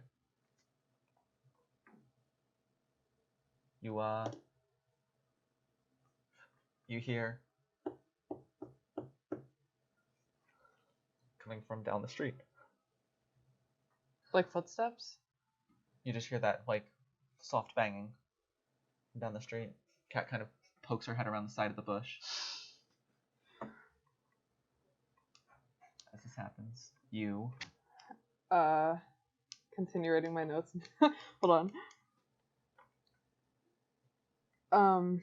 So he would be leaning back against the wall, kind of like one leg straight out, one leg bent, and he has his arm rested on his knee, kind of like lazily, like half watching, and then thumping, he kind of sits up straight, becomes more aware, and looks around. Make a perception check. Don't roll a 3. Nice. A natural 20. You hear it again. The back door to the shop that you are watching sort of jiggles like open and shut, and just kind of like some like. Are we on like the side of the shop?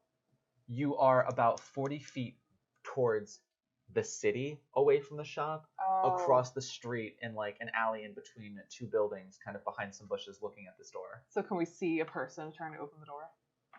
No, you don't see a person. But it's just jiggling, but you don't see anyone. And then it like stops jiggling, jiggles a couple more times, before you hear like just a barely audible click.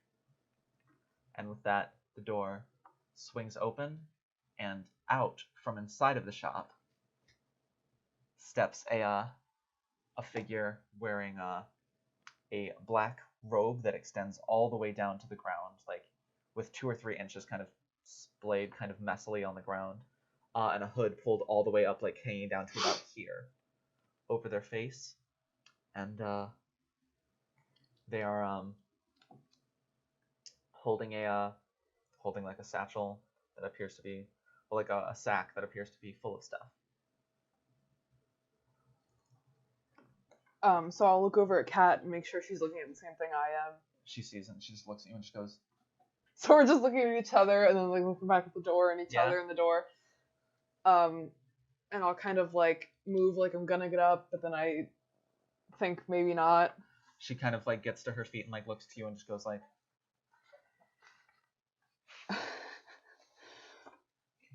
Need a game plan here. She kind of whispers to you, going or what?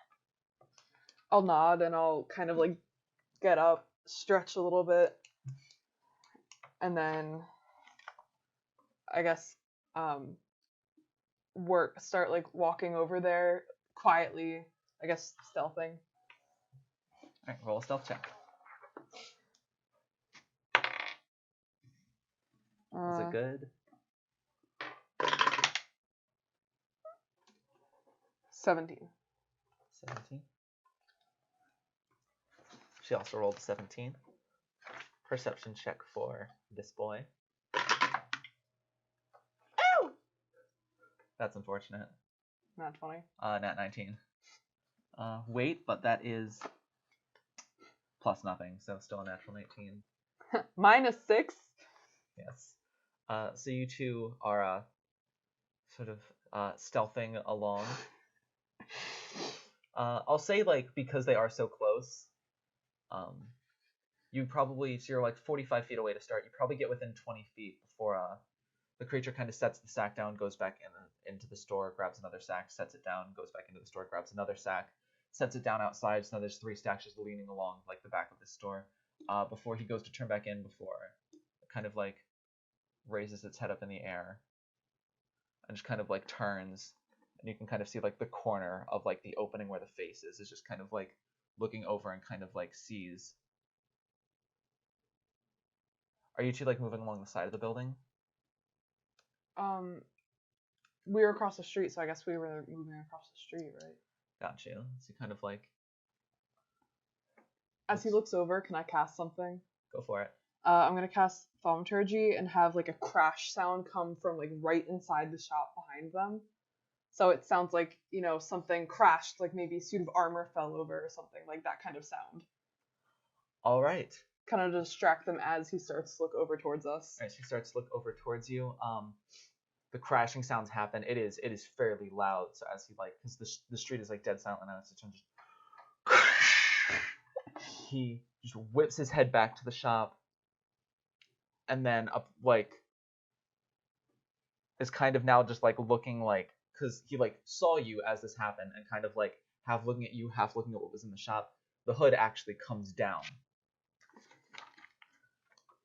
And you see a ginormous humanoid fish head. What?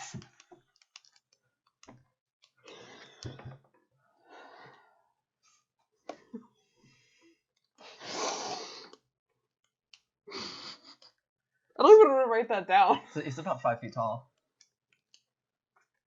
I'll kind of just stare at it, like, rub my eyes, and then look at it again, and squint, and kind of just stare at it, tilt my head. Kat is also equally, like, it seemed like she, like, was readying her gun, and it got it to about here before just, like, stopping and is just, like, staring, like, open-mouthed at this thing.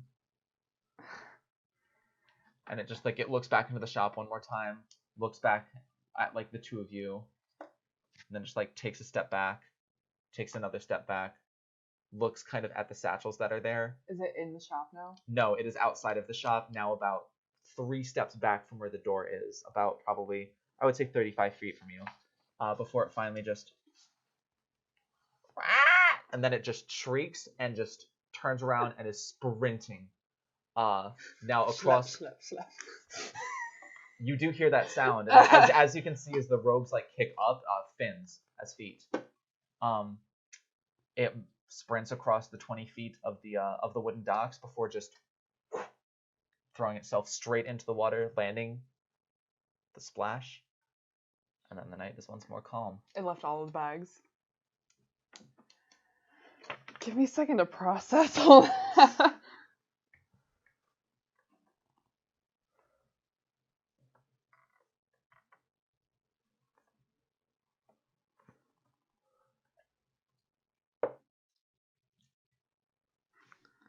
A fish humanoid. Never thought I'd ever have to write something like that. So I'll kind of just stare at where like it had like jumped off of the dock and into the water for a few seconds. From beside you, like without even looking at you, just hear, what the actual fuck was that? And I'll like look over to the bags and like the open door of the shop. I'll swallow and then I'll just look at her and be like, what was in that wine? I can assure you we didn't pay for anything this strong. You, just to be clear, saw a fish person. With legs. With fins on the bottom, right? That made a bird sound. Great. So, yeah, and I'll just start walking towards the shop. And she kind of like takes a moment to just like shake her head, then walks with you. And I'll like open the bags, peek in them a little bit. First one, coals. Okay. And be like, yeah, I don't. Second one, coals. Third one, a whole lot of solidified sulfur. So he just kind of rubs his temples. And then also, splotches of water, splotches of salt water all over like the back steps. And as you peer inside the shop, puddles of water inside the shop. She's just like, huh, son of a bitch, he was right. I'll like start picking up the sacks and just like kind of like putting them like right inside the door. And then once they're all in there, I just close the door and just turn my back to it and just look at Kat. Because I didn't want to go in the shop in case somebody came out and saw him in there. But just look at her and just kind of like open his mouth a few times like he's going to say something, but he doesn't know quite what to say. So he just eventually gives up and closes his mouth. What? I mean, the water... I have no idea. Wait, let me check something real quick. She kind of like looks around. This is a 1-floor shop. All of the windows are intact. She walks up to the front door and goes to open it, and it's locked. And with that, she's like, we were watching the back. He came out. You go in front? It's locked. Spell? Or... From a fish? Well... The fish could walk and was 5 feet tall and could carry out bags of coal, so why not? Alright, so magic fish. Great. This is absolutely worth 50 gold. Would I have heard of any kind of like weird legend of anything like this? Make a history check with disadvantage.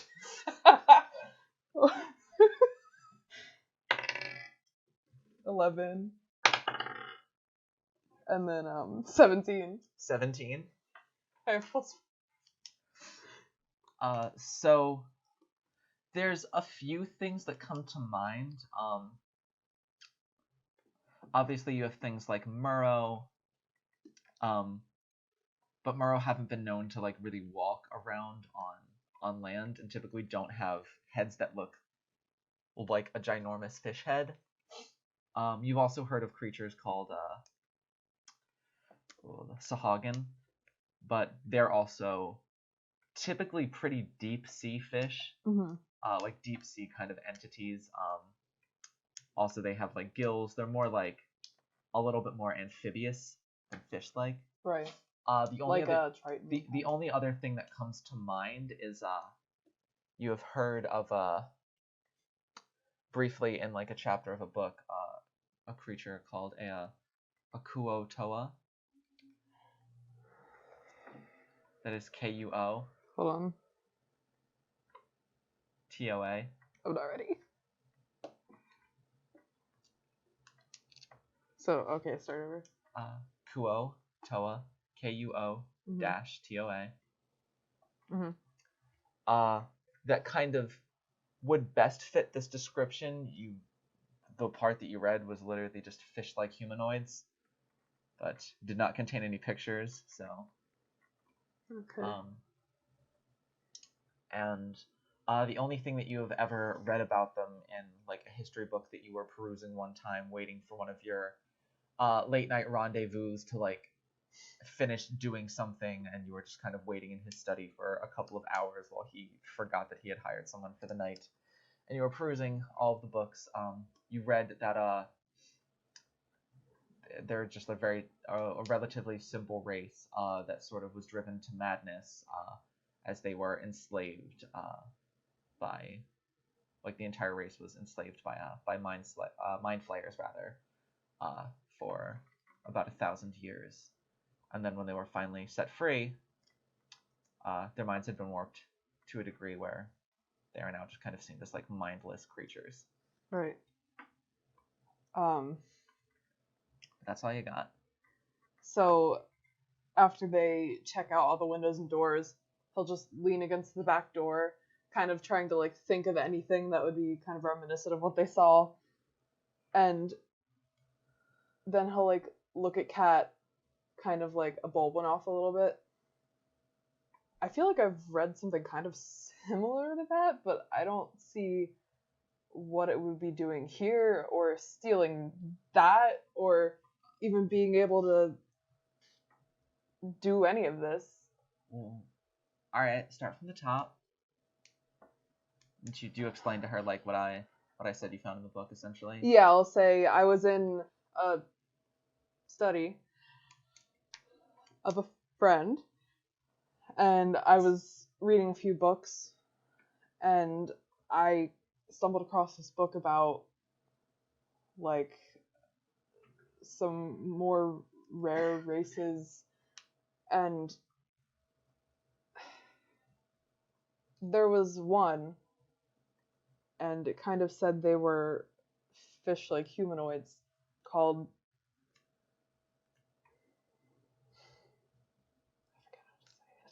Kuo-toa. He'll pronounce it wrong the first time and then shake his head. Kuo-toa. It's the only time I've heard of them, and I've never seen one. There wasn't even a picture in the book. I mean, I don't know if that's what it was, but from what I read, how would they even be able to comprehend any of this? I mean, No, if they're as mindless as you're saying that they are, then having them formulate a plan to steal something that is so mundane that they would have a use for it seems like... Maybe they're being told to collect things by something else. Seems like something else might be pulling the strings. That's what I thought too. But still, stopping him would have to be the first order of business, I think. But how do we get inside? Get inside... The building? What building? The shop? The shop that you already went in? Yeah, I'm saying, how did it get inside the building? Oh, that... I have no idea. I think we should continue this in the morning. That's Maybe probably a good idea. Sleep on that so I know I'm, sane tomorrow. Fish that was walking. We better get this gold. Yeah, we better. Alright, well, we'll continue it in the morning. Do you have someplace to go right now? Not really. I guess you don't either, huh? Well, you said you had a room at the suites, right? Isn't that a bit far? Yeah, but it's still better than what I got. Which is? Well, you have the suites, and I have the streets. He just kind of laughs a little bit, but it seems like a laugh that, like a knowing laugh, like knows what that feels like. I mean, I can, we can scrape together something to stay somewhere here. I'm not really feeling all that walking right now. Alright, she kind of like rummages through her coin purse. I'll just pull out mine, and it seems like I have a bit. Split a room at the Elf Song with you? Yeah. Right, at this point, it's like pretty close to like 1, 2 in Yeah. the morning. You guys stumble into the Elf Song. Even at this point, like, probably was a hell of a party going there. At some point, it's beginning to die down. Radamy is just kind of like, no one needs a drink at the moment, so as you walk in, he is just like leaning against the back wall, just like head up, like hands just like this. Just seems like he's had a pretty long day. Kai's just gone from, earlier when he was in the bar, he had composure and a little bit of grace and confident and had like a smirk when talking, and now he kind of just looks like done with the day, like he doesn't want to be awake anymore. Just kind of like a little bit disheveled from being out like in the ocean air all day. Hair's probably a little bit more wavy, just tired. Yeah. Not even like trying to strike up conversation. Yeah. So just like rubbing she his just head. walks up to the bar and like sits down at it again, kind of just like leans over it sort of exhaustedly. I'm guessing do you just follow her up? Yeah, he just goes up and sits next to her and kind of like sits up like this and stretches a little bit. Like, okay. As you both plop down without even making eye contact with you, just up like this is just, all right, your choices are either get yourself your own drink or fuck off. He's looking more for a place to sleep, but a drink doesn't sound too bad. And he just puts his head down. Kind of like hair splayed out in the bar. He kind of like drops down, comes back, looks at you two, sees both of you again, especially sees Kat again, and Kat at this point is just like kind of down like this and just it's just like, huh. Not to be a dick, you two look like shit. I feel like shit. Wow. A room for the night. Well, I normally run you 10 gold pieces for the night, because all we have left are some fairly nice rooms, but kind of like looks out of the window. At this point, you're not really paying for a full night, are you? So, you covering him? She kind of just like, we're rolling 50-50. At that, he's just like, all right, 2 gold each. We'll call it a deal. And that was for like the nice room too. Yeah. Like a nice room. He said it's normally 10 gold a night for the room that he's sending you to, but he's just charging you 2 gold a piece. Okay. Before she can even take it out, he just like slaps 4 gold on the table and slides it to him. And just gets up from the bar, kind of like looking like just stiff and sore, just wants to like get in bed, and is like, let's go. She just like you see her like contemplate for a brief second, like taking 2 of your coins back, putting 2 of her coins on, and giving them back to you. But she finally just like shakes her head and follows you off. He hands you. He's like, wait. Right as you like get to like the edge of like the stairs where you go up into. Like, I didn't walk yet. I just got up. Oh, you just got up? Yeah. All right. He just goes, all right. Just tosses you a key. I catch it, like fumble a little bit, but still manage to catch it. And I kind of just like half wave as a thank you. 21. Is that the room number? He kind of goes back. He's like starting to like wipe off the bar. Like you can like see him like hit a patch that's like really sticky, and you can just like see the grimace on his face as he's just like shaking his head. So we'll head up to the room, and I definitely want to know what this room is like. All right, so you open up the door. It has its own private like bath chamber, as it were. Like obviously there's not like ye old toilet with like ye old like plumbing, like flushing running water, but there's still like a toilet system that uses like a sewer system that kind of naturally draws things to it. I mean, obviously that idea is not that newfound. Right. Chamber pots for everyone. Yeah, right. There also is there seems to be a sort of an area that has like once again a drain leading to one of the pipes that kind of lead to the sewer. That's sort of like cartoned off, kind of like a shower bathing area. It's like a tub. It's got like a lip to it, but you couldn't fill it with water. It seems instead, once again, this is like kind of a nicer place. There is like a solid, since all of the rooms are on the second floor, a solid steel sort of like tub up attached to the ceiling, that has sort of like a slat that's kind of like directly on the bottom of it. That is the map functions. Cat notices you looking kind of like weirdly at it. I'm confused. Yeah, it's just like you pull the slat, water comes down. That thing's full of water. When it rains, the roof catches the water. It goes to the tubs, and so you can wash yourself off. Gotcha. It's nicer than a bath, so you're not just sitting in your own, Quite like baths, but Fair any enough. looks to like the general bed area. Yes. So you get to the general bed area. This part's kind of nice. So it is like hardwood. Looks like the floor was like stained. It is the same like deep mahogany, like dark, like warm, dark chocolate brown color that the tables and chairs, aside from their purple velvet, were down bottom. The same purple velvet does occur on the bedspread, though. It looks thick, rich, and soft.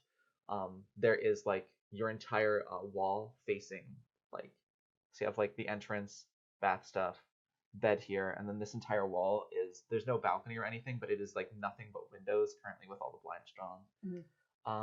There's some nice like paintings and different things on like the walls and stuff to kind of like decorate it up. There's a couple of like, there's two sconces. There's one sconce in like the washroom. There's two sconces on this wall. There's a sconce on either side of the bed that can be like flicked on. It looks like he uses like oil for heat for the lanterns there. And the bed itself is, out of character, the best way to describe it is like just a full-on like king-size bed. It's got like 8 or 9 different pillows on it. California king. Don't stretch it. Like rich purple, like thick comforter kind of like spread across it. It looks very luxurious. And you can see like the solid silk sheets underneath as well. I was literally about to walk up to it and have him be like, silk sheets. Yeah, the sheets are solid black as well. Yes. So he'll kind of like, he'll pull off his boots, kind of groaning a bit as he does, having walked in them all day. They have like a bit of a heel on them. So he takes his time kind of like unbuckling them and then just kind of like discards them by the door of the room. Takes off like the cloak that he's wearing. So he's wearing like the flowy shirt. It has like the low cut here with like the strings and everything. And it's tucked into like his pants that he's wearing, which are like black pants. They're form fitting, and he has I don't know how to describe it. Like, it's a green cloth kind of like tied around his hips. Like a cummerbund? Yeah, I was gonna say like a cummerbund, but it's not exactly like that. I can understand what you're saying. Yeah. So he's just wearing that now, and he pulls like a dagger off of his hip and leaves it with his boots, and he turns to her and he's just like, even if you were going to kill me, I'm too tired to care about it. And he'll walk over to the bed, pull back the sheets, and just kind of like crumple on the bed and tug the sheets over him. Gotcha. So you're still wearing like a shirt and trousers and everything to bed. Yeah. But he did pull like the tie out of his hair, so his hair is just like loose, like on the pillows. Yeah. And he's like out. Her hair was already down, but she's going to You said he's like already asleep? He's out. Alright, so it doesn't matter what she does for the rest of the night then. Worry. Well, no, just so like I don't have to describe it because Kai doesn't see it. Yeah, if you want to, you can though. Okay. Alright, so it's tomorrow's problem. So so going into tomorrow, you wake up after a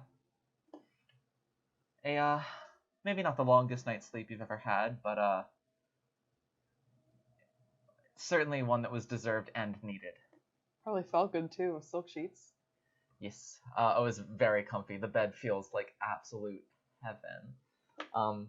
And the white kind of like linen, very, very thin sheer curtains is letting in the natural sunlight that is coming through now and sort of shining through the whole room, making everything very nice and light and bright.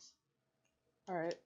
So I wake up and I lay there for probably like 5 minutes, just not wanting to get out of bed, not even opening my eyes, just kind of like enjoying being in a bed. Yeah. Also slightly strange. You do feel like not like touching or anything, but the presence of like some kind of heat source, like almost directly to your right. After like that 5 minutes, just kind of laying there and pretending like I don't have to get up, I'll look over at where she would be sleeping. See if she's still asleep. Yeah, she is laid on her side, kind of like facing you, but eyes closed, kind of just like very, not so much snoring, but like that kind of sound you make when you're like gently like like the gentle like breathe noise you make as you sleep. She's got like, kind of sweet, and I don't know why. Yeah, she has like, her hair is like at this point kind of like fallen down like this, like over her face. You can really only like see her one eye.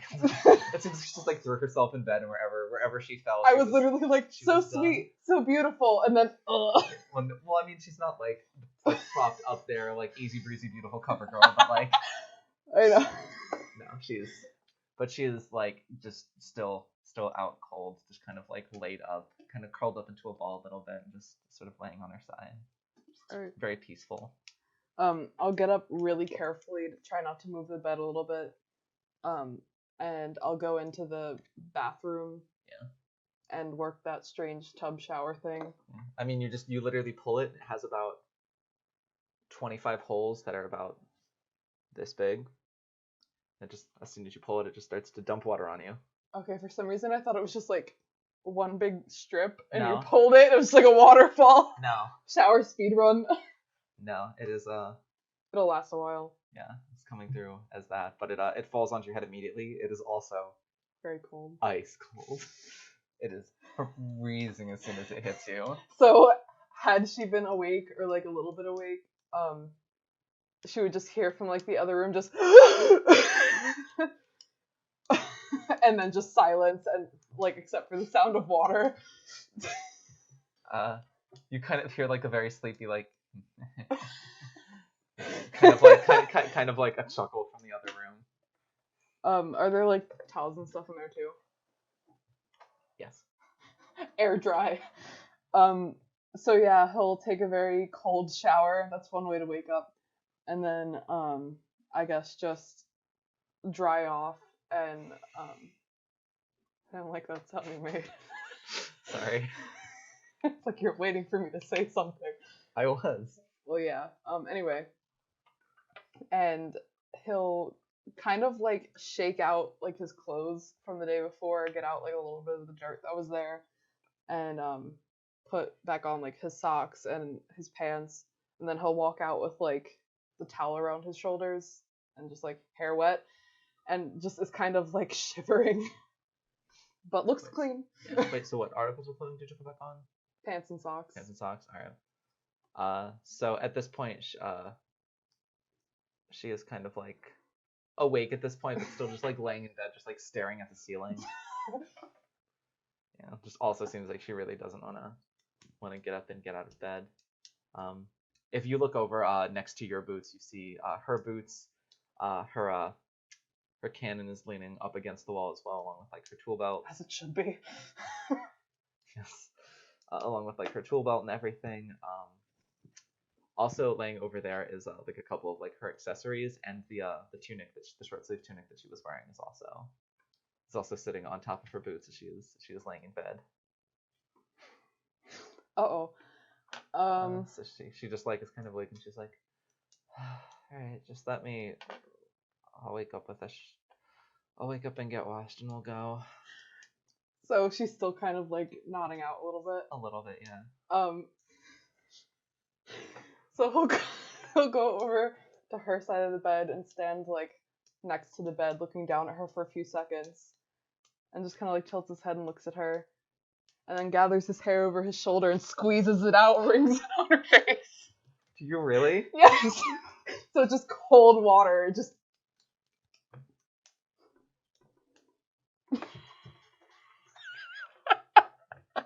The cannon's out of reach, that's all that matters. Oh no. So he's just like, time to wake up.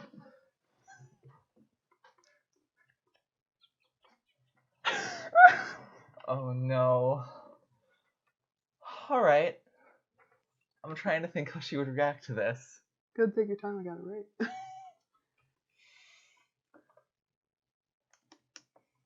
It's like cold, so the moment it hits her face, you just hear. She is now just wide-eyed, looking up at you. Also, like, it's not too much. Like, she's not soaked, but like no, but wet. like it hits like her face, like her hair's a little bit wet and stuff, and like she had like the blanket pulled up to here, like about here on her, like pretty much up to her neck. So it does get like a little bit of the blanket and stuff too, and she is just like wide-eyed, like looking, not even looking at you yet, just like looking up at the ceiling and disbelief, like just mouth open, kind of like blinks twice. This is going to be the beginning of a beautiful friendship. And then just turns to you slowly, mouth still agape, and just goes, I see. Well, thank you. And as for payment, please allow me to give you my... And she rips the covers off and just dives straight for your chest. Like head first? Like putting her head like to the side of you and like catching like your chest like right here, like attempting to just like immediately spear you to the ground. Like throwing herself from this bed onto you and like attempting to drag you down with sheer body weight. So first it's like a grunt and then the sound of like all the air getting knocked out of his lungs. Make a strength check. I'm sure you're good at those. 17. What? Natural 20. So just like Yeah, you trying to fix shirt malfunctions. Yeah, so it just like hits, you just feel all of the air just immediately leave your lungs, and then you're just like looking at her, and then the next thing you know, you are on your back just looking up at the ceiling as she is just like on top of you, like arms like this, like over top of your chest, like right about here, just like laying on top of you as she like essentially just like threw herself at you. Also, yeah. So after that, he just stares at the ceiling for a second, just mouth open, and then after a few seconds, finally is able to like draw air back in, but it sounds really shallow. Just like and then coughs. Sorry about that. Here, let me get off. Sorry. And she kind of just like rolls off of you, and is just kind of now like kneeling next to you as you stare up at the ceiling. He's on the ground, like arms and legs are just out. She's like, do I need, she kind of like puts her hands like this, like over your chest. She's like, with this, good, bad? He just grabs her wrists and just holds onto them tightly so she can't push down, and he's like... And then... Is she still staring at the ceiling? No, well, he like slowly shifts his eyes to look over at her. Oh god, that must be weird. Those black eyes, just a little bit, but also keep in mind what you saw over on top of her boots. Yeah. She has no clothing on from the waist up. There is also something, not that Kai would necessarily be terribly familiar with the subject of breasts, given your history, but there is something very, very noticeably missing from her chest. She's trans. As you kind of make eye contact with her and your eyes like go to her chest before like going wide a bit and looking back up at her, she just is like goes wide-eyed, sort of like a bit of fear in her eyes, as she just sort of like covers herself and immediately turns around and is just like, sorry, oh, oops. I sit up and I just kind of like smooth my hair back a little bit, like smooth down the shirt that I'm not wearing, never mind. Smooth out my pants. And just kind of like... Gotta get them pants. I gotta get those creases. And then just like kind of like stand up and put out a hand, and if she takes it, just pull her up. She's still like facing away from you, so now she'll kind of like look back and see the hand and just go, sorry, I didn't mean for you to see. Sorry. He doesn't seem to be like really having a reaction, not really making a face. I will say, you would actually know a little bit about this just based on the history that you had in Waterdeep. Sexuality is something that most people don't really blink twice about. It's sort of just like, sleep with whoever you want to sleep with, unless of course you're like a noble or something and you're meant to like marry another noble in order to like continue a bloodline or some bullshit like Breeders. that. Yeah. Holy. This ain't that kind of fan fiction. But regardless. Wait, did she take his hand? Not yet. I'm just explaining this to you first. Okay, sorry. So while for the masses, sexuality is something that's just sort of just like whatever about, this is something that's typically something that you had previously heard about. In fact, one of your clients was that you had entertained once or twice in your time in Waterdeep was trans but male. So you are ever so lightly familiar with the topic, but it's significantly less common and also not something you typically want a lot of people to know. Is like it's so clearly you take off your shirt before you go to sleep with a stranger. No, I'm kidding. But yeah, sorry, I'm not familiar with what trans is. Anyway. So it's about as it's not held in a very cheers from the tech guy. It's not held in like that good of a light, and it's typically pretty. Most people are kind of like weirded out by it at best. Right. And I got you. Yeah. So yeah, like I said, he's not like making a face. It seemed like when he like first like saw her chest, it was kind of like a moment of like, but like other than that, there was no like reaction. Yeah. Just like. So after like kind of like sitting there for a second, she takes your hand and like comes back up, still the other arm like over her chest before she's like, I'm gonna go shower. All right. And she steps into the shower. You hear one giant step from that room into the shower. Yes. Anyway. No, she you hear like the slot slide. The water starts pulling down. Like a couple minutes later, you hear. Did you see what the second slot in here did? I just call back. No, what? Oh, I haven't tried it. I just wanted to know if you knew. Try it. All right. It's hot water, isn't it? So you hear like the trickling of water as it comes down. It's like the sound of water on like the pan that it is like that it runs into with the lip and everything built in. And you hear another like sound as the slide is pulled, and as soon as you do, you hear just an absolutely ginormous, just rushing splash of water, like all over the ground, hitting both of the metal, hitting outside of the metal, and you just hear, ah! And then you hear, it wasn't hot water! And then you just hear, and then you can just hear like a really, really sad, upset, like, from the bathroom. So as soon as like the loud splash happens, he like bolts to the door and like goes to reach for the handle and then is like and knocks on it. What was that?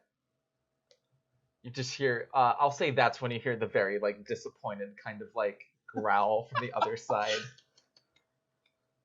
Do you open the door? I'll listen like a little bit longer and then kind of like crack it open enough where like I can't see her, but like I'm looking into like the room. It's just water all over the floor. At this point, she opens the door. She has a towel like wrapped around her from like here down to like her mid thighs, and yeah, the water is still running out of the pan that you showered in, and like the rest of the washroom is like 1.5 inches deep in water. Deep. She is also just like her hair is like just from this point just plastered outward, just to her forehead and face, to like her shoulders, her back, her neck, and she just like almost can't even like see out of it, and she is still like there's water like running off of her like a river. So I just look down at her, and I'm like, it releases all the water. She just sort of just kind of like looks at you, takes a step to go next to you, and then just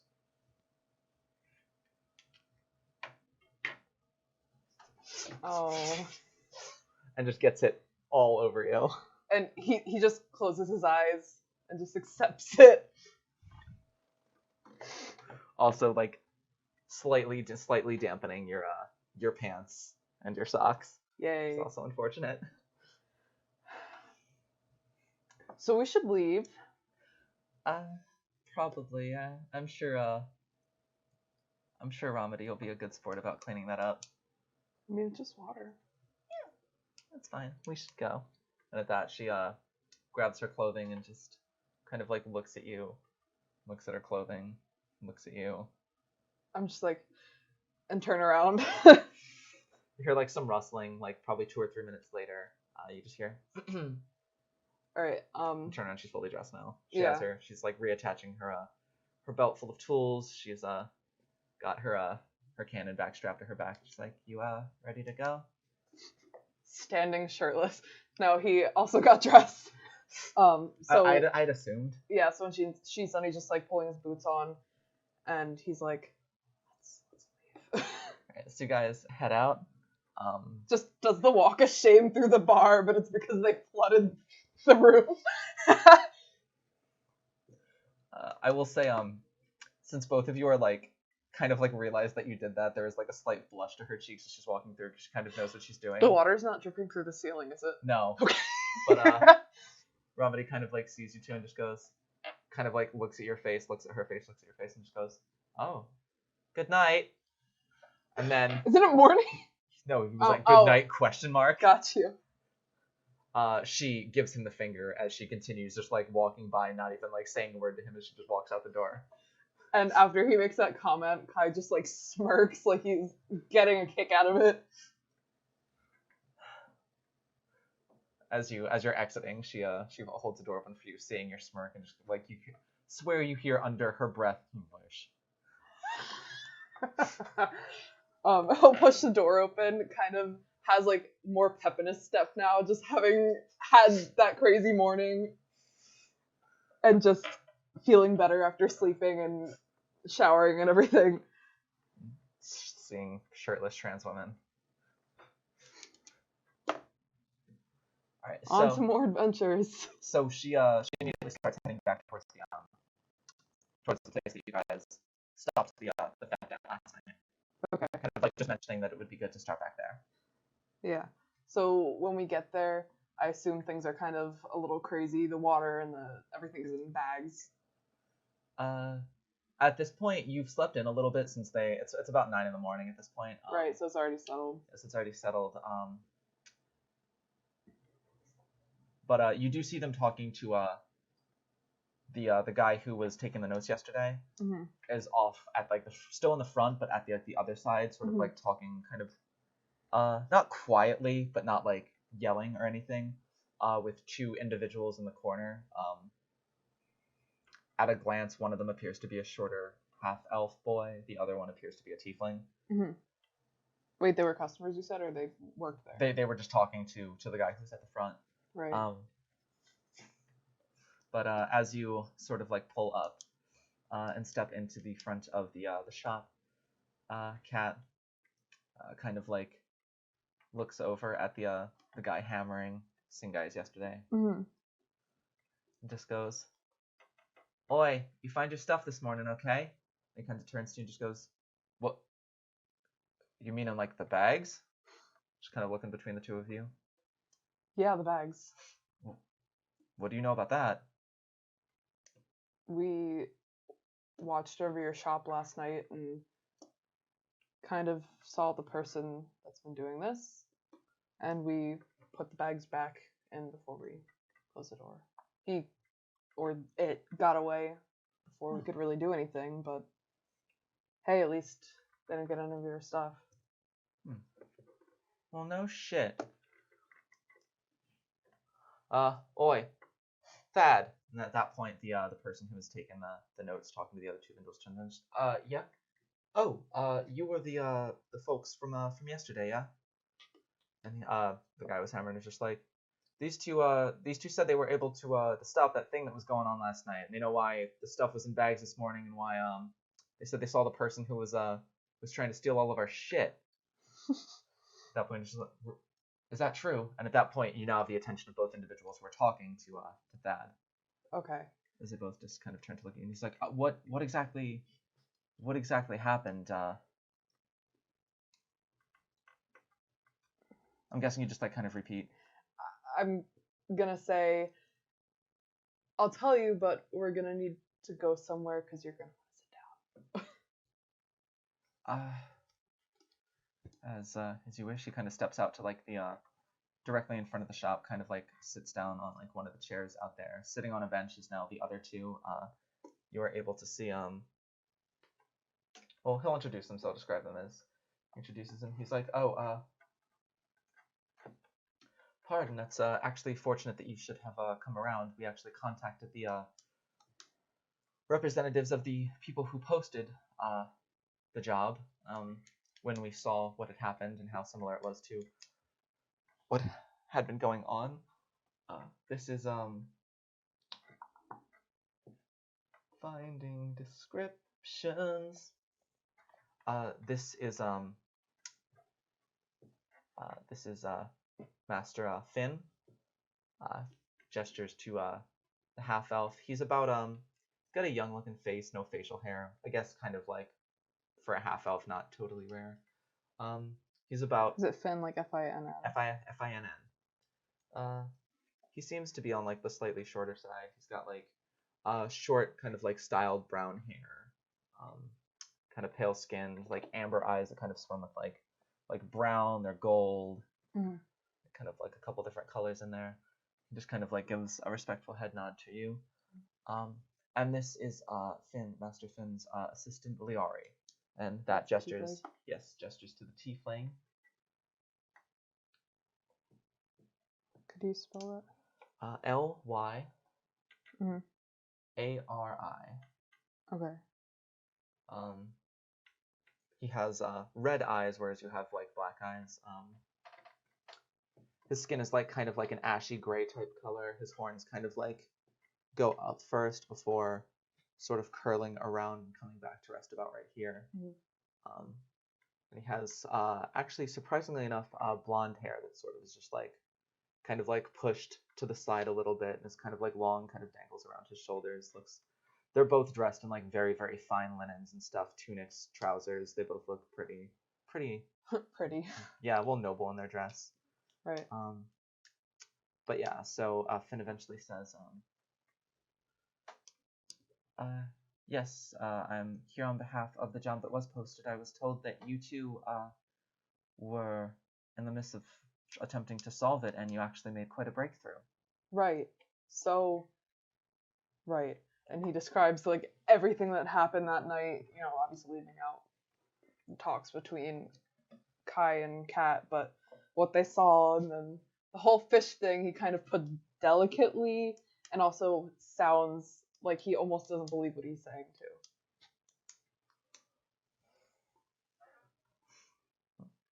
So yeah, so they kind of listen to it. The shopkeep is definitely like wide-eyed as he hears like the culprit and things like that. He just goes, that. I think he's like, I've heard, you know, wives' tales and different things like that before, but that can't possibly be what is. What else could it be? Well, does stuff like that even exist? And at that point, Finn is just like, it actually sounds pretty plausible if I kind of am remembering a few things that I've read correctly. At that point, the shopkeep just shakes his head and just goes, but what would be causing them to do this then? We're thinking that maybe somebody is controlling them or has some sort of hold over them and is using them to get the materials for something else. We don't know what, but possibly fuel for something, or I don't know. I feel like it's still just odd. It doesn't make sense. No. But we know what we saw. No, and I definitely believe you for being honest. This is very troubling indeed, because it seems as though what we thought were just a simple band of thieves are actually just pawns for someone else, and that is troubling. But first, I suppose to take the pawns is the first move. But also a very interesting point raised by your companion. Kat had chipped in a couple times throughout the story. How they had actually been able to get into the store without kind of leaving any trace or broken glass or unlocked door. Still trying to wrap my head around that myself. I might actually know someone to call for that. Liari, would you mind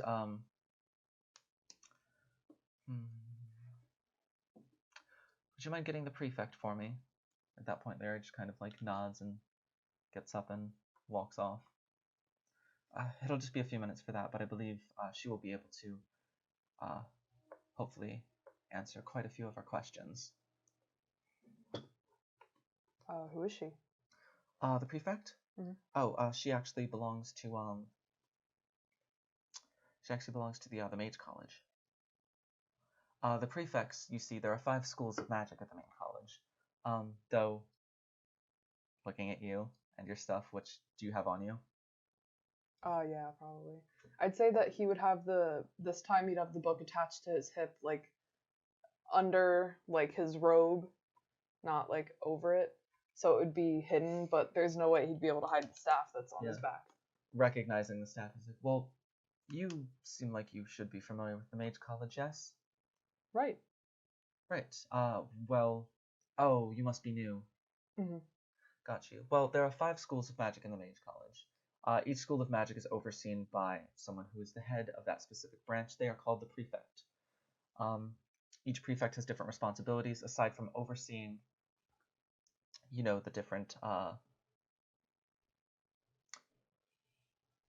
students, as it were, and sort of classes and goings-ons that happen at the academy.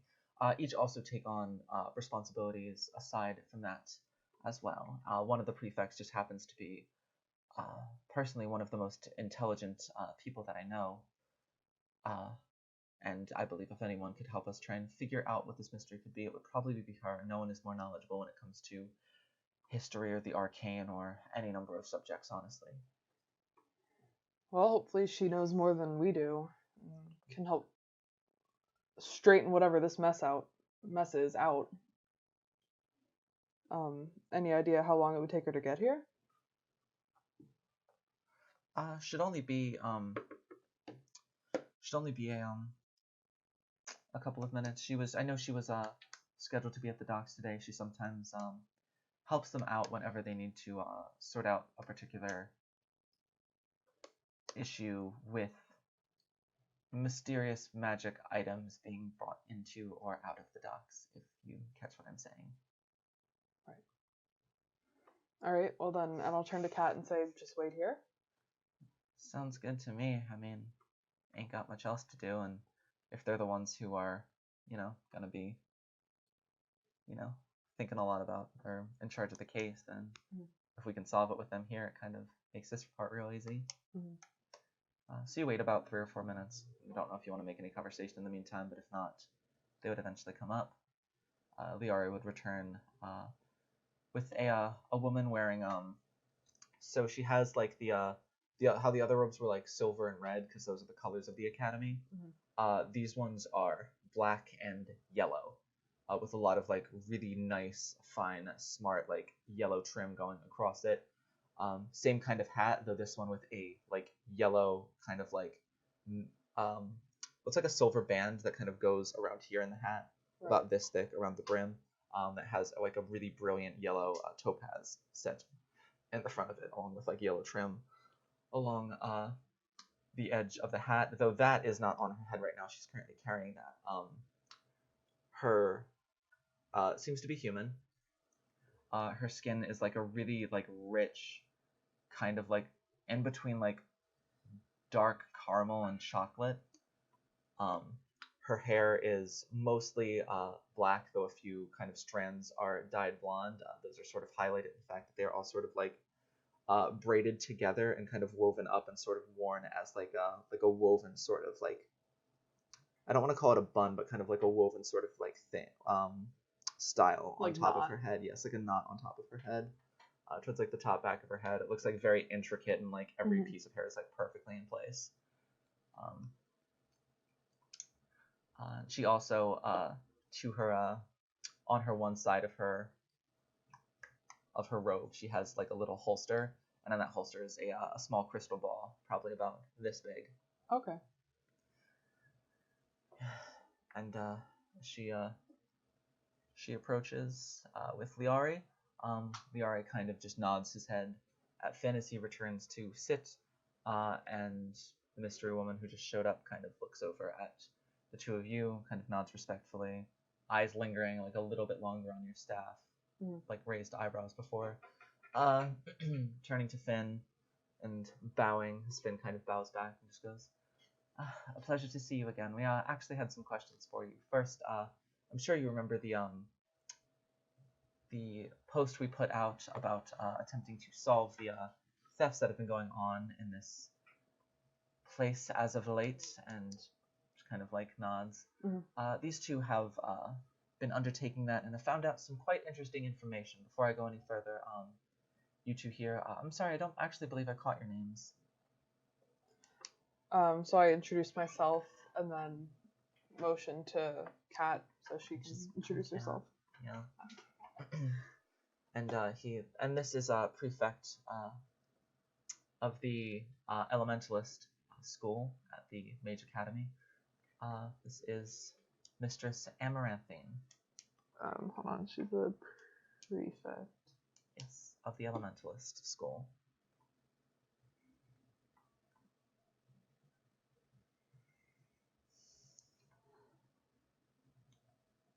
And what was her name? Amaranthine. A-M A-R A-N T-H-Y-N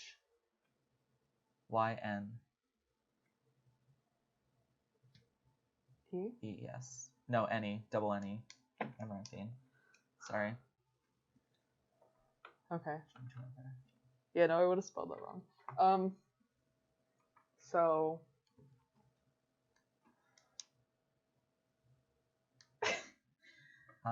I guess just after we introduce ourselves. Yeah, you kind of like go over. Kat kind of goes over the situation, kind of like recaps it for her, and she just kind of like sits there, kind of like deep in thoughts a little bit. Well, it does definitely seem like they seem to be using some sort of magic to accomplish their goals. There's no other way, obviously, to break in to a building without using magic or tools of some sort. And no offense, but the creatures you were talking about, the Kuatoa, their fingers and hands are webbed, so I doubt you will see any of them with lockpick tools anytime real soon. After she mentions the magic, Kai just turns to Kat and is like, because he said that. Yeah. There is a spell in particular that would allow you to immediately open up any locked surface. Casting it again would immediately lock the surface that you unlocked. So it is possible they could have, if they were to say come in the front door, knocked, opened it up, closed it, knocked a second time, had it be locked, and did the same to the back door to appear as though no one ever exited or entered the place. It would appear very mysterious. There is only one thing that concerns me, that being that no Kuatoa that I have ever met nor read about has the ability to cast the spell, for one, and certainly not the ability to cast it 4 times.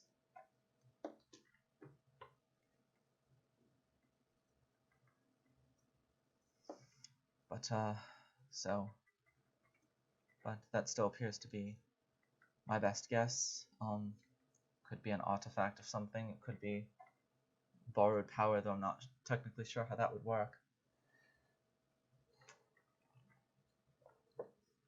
I'm not sure either. I mean, I guess the only thing that we could really do is try to catch them again and maybe try to actually capture one this time.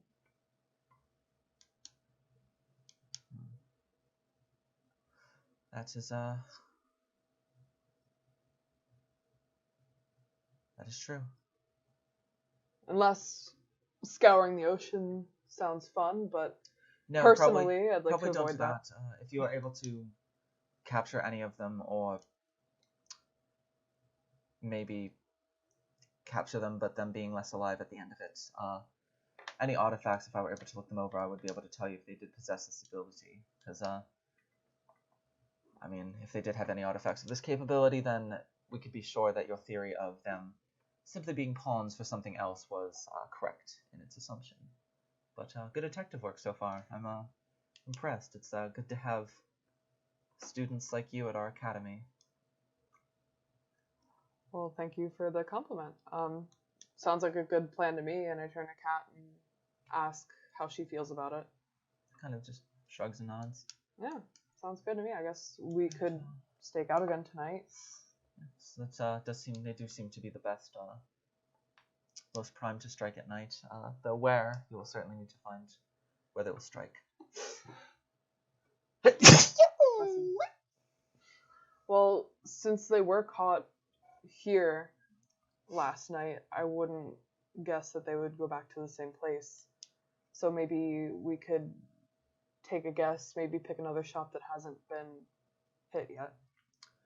That is certainly a decent idea. Well, I wish you the best of luck, and as she's saying this, there is someone running up to her, sort of in like a guard-type uniform. You see the picture of just a flaming fist kind of stained to the front of the uniform. This was a member of the Flaming Fist who was like the guard troop run by one of the councilmen here. Mm-hmm. Sort of like runs up, kind of like seeing her and seeing, I guess, Finn in the same spot, sees a good place to deliver the message. Stops kind of slightly out of breath and just goes, sorry, Mistress Amaranthine, ma'am, there seems to be some sort of, scuffle going on out near the Dust Town. Not that it is typically our concern, but it appears to threaten to spill over into the Low Town area.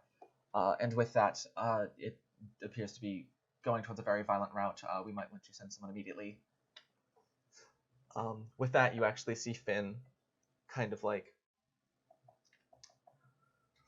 Oh god, sorry. I needed to yawn really bad there.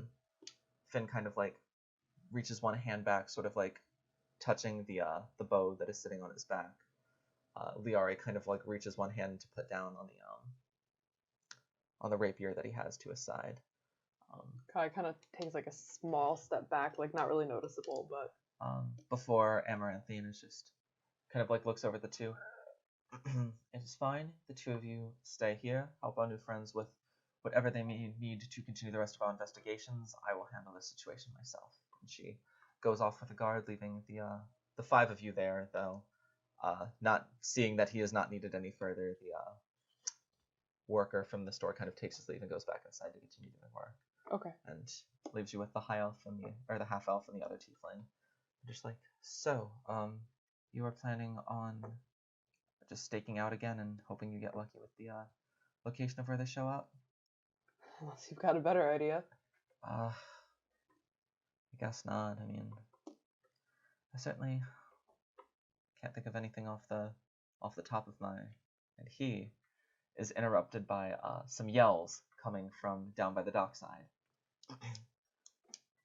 Seems like a couple of loud yells before you finally hear a scream, but not like a galley scream like you heard this morning when the water got dumped all on your friend. But like a man just like screaming, followed by like it cutting out with some slight gurgling, and then just splash. And then you kind of see like two people kind of booking it. Like if you're sitting here, they're running like this way up the docks, like as fast as they can. Sort of like one look back behind them, and then they just keep going. Both the half elf, both Finn and Liara are kind of like looking over their shoulders, kind of like concerned, and kind of like look back towards the two of you, kind of gauge the situation.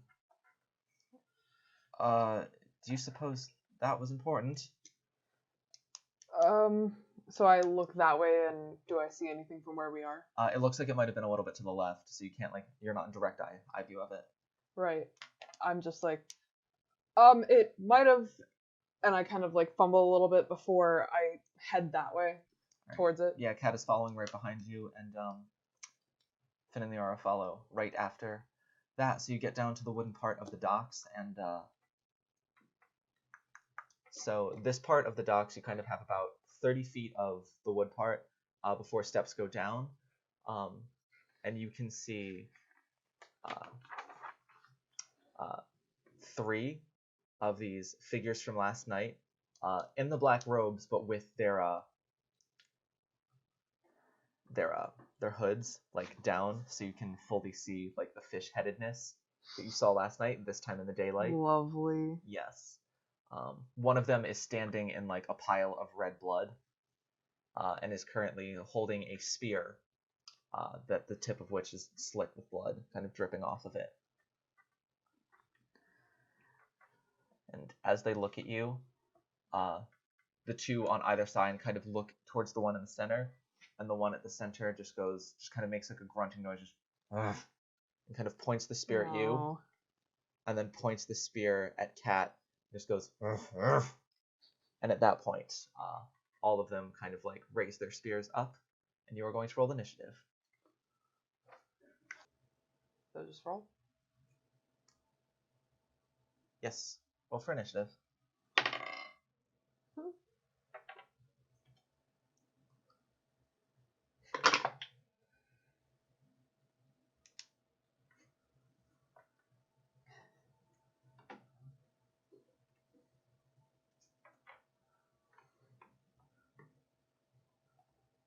So what did you roll? 2.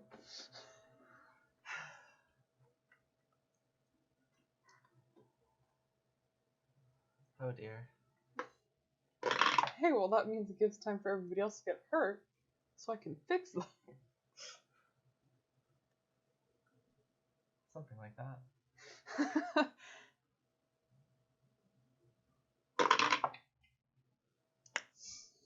That's alright. Fall on the floor. No, your NPCs are rolling like gods. Oh, lovely. God, I wish that were me. But why can't that be me?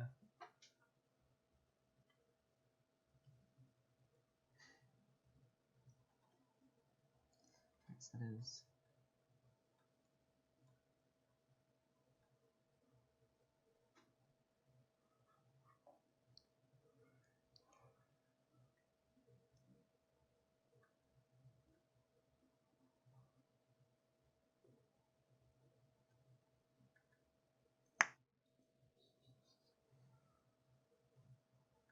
That popping sound means I'm in danger.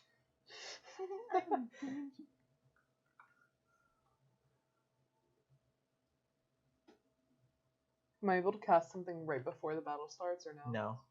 That is unfortunately not how combat works. Lovely.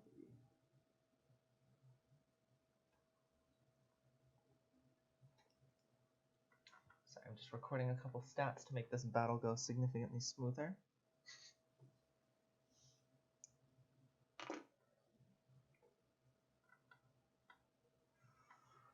Alright, top of the round is going to be Finn.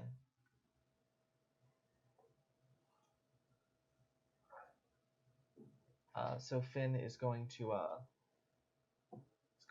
pull his longbow out from his back. Looks very, very finely made. It is like a really like nice light kind of yewy color wood, as well as like with just like a silver grip installed at like the handle, silver kind of tips at the end to hold the string, and kind of engravings all along it. Looks very pretty. But he's going to pull back an arrow and fire at the one on the left.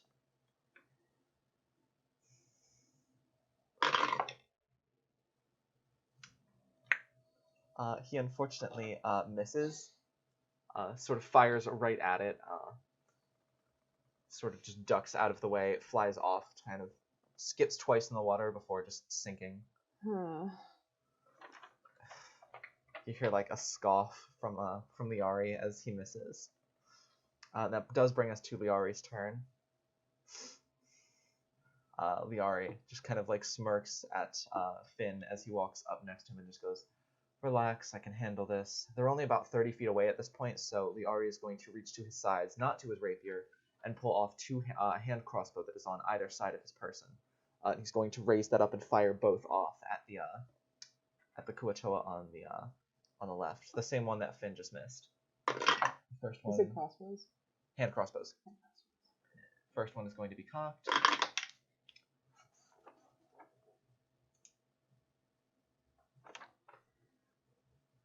Oh geez, first one is going to miss. The second one is cocked. Second one is going to hit.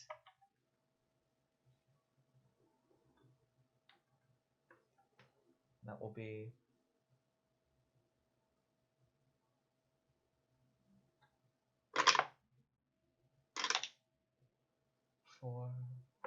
8 points of damage to the one all the way on the left.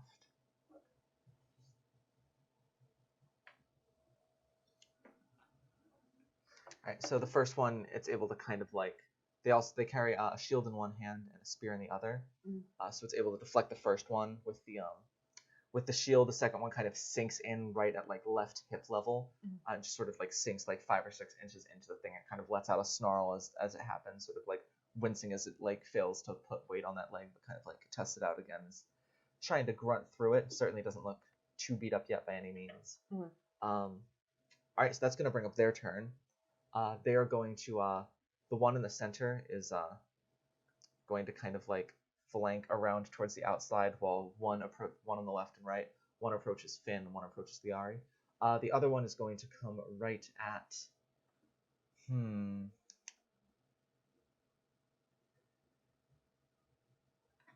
let's make an intelligence check for it to see if it can recognize this. So they do have a 10 intelligence, so they're not completely, no, they have 11 intelligence, so they're not completely stupid.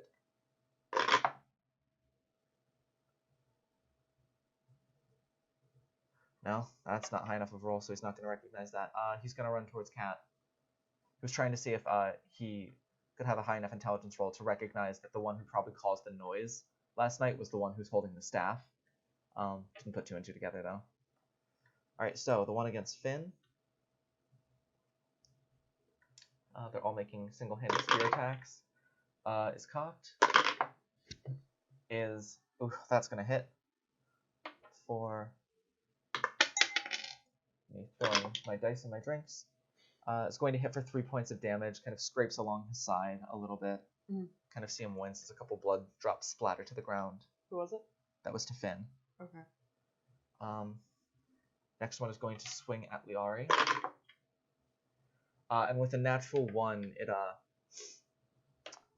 how can I add some flavor to this?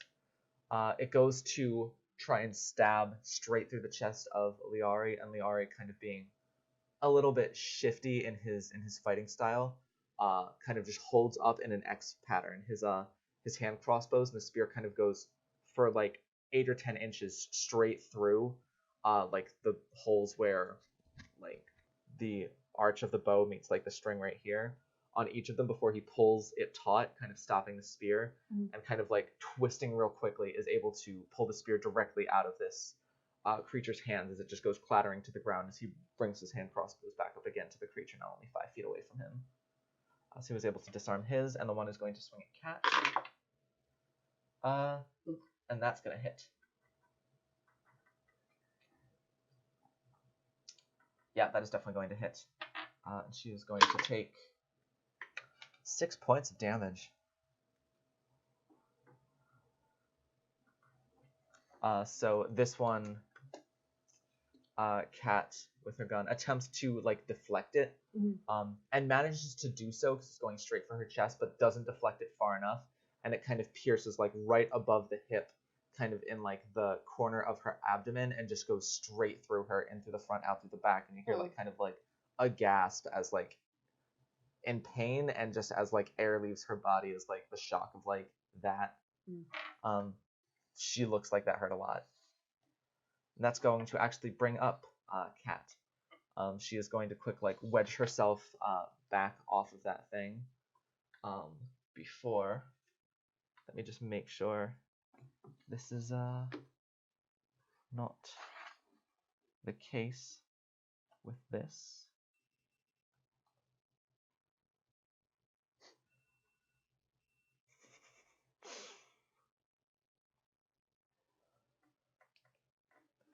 Okay, it is. She's gonna risk it. She's going to. Well,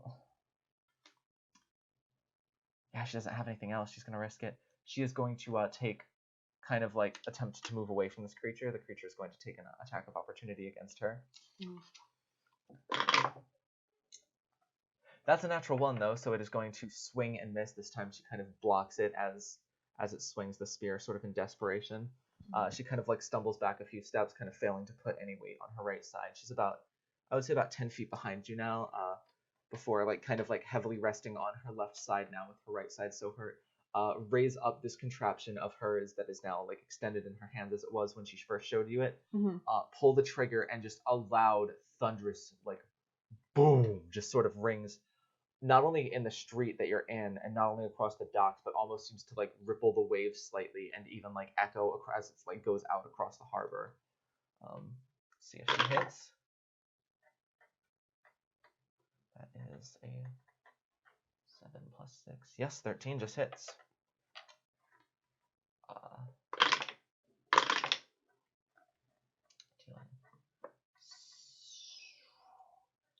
14 points of damage. Wow. It strikes the thing like right in the chest, kind of exploding on impact. You can kind of see like as soon as it does, there's like a brief flash. We kind of like blink away for a second, and looking back, there is like a conclave in this creature's chest now. It is only wearing like its natural scales as armor, but there seems to be like like a 2-inch indent just carved into its chest now. Shrapnel is like sticking into it. Blood is just beginning to like pour out of it. It like gives like a cough as this happens, and blood begins to like trickle out of its mouth. It is looking pretty hurt from that almost punched straight through the vital organs. All right. And that brings us to your turn. All right. Does the cantrip count as an action or a bonus action? Depends on the cantrip. Some can be cast as actions, some can be cast as bonus actions. They will say which. Most of them are actions, though. Okay. So Word of Radiance would probably be an action. Yes. Okay. That said, some spells are also bonus actions. Right. Oh. Is Mage Armor a bonus action? It is not. No. Let me looking at your bonus action spells. I'd have to check Shield of Faith. I know Healing Word is a bonus action spell. Okay. Perfect. I'm gonna use Healing Word on Cat. So 1d4 plus. Okay. And just so you're aware how Healing Word works, Healing Word works differently for every single person who casts it. You do not need to tell me right now, but at some point as your DM I would like to know. Healing Word is a word that heals. It doesn't necessarily need to be saying heal. It is a different word to everyone, and that is the power word that they use to activate that spell. So you do not need to have it right now, but I would like to know eventually. Okay. Just out of simple curiosity, what word it is that you use for that spell, because I find that interesting.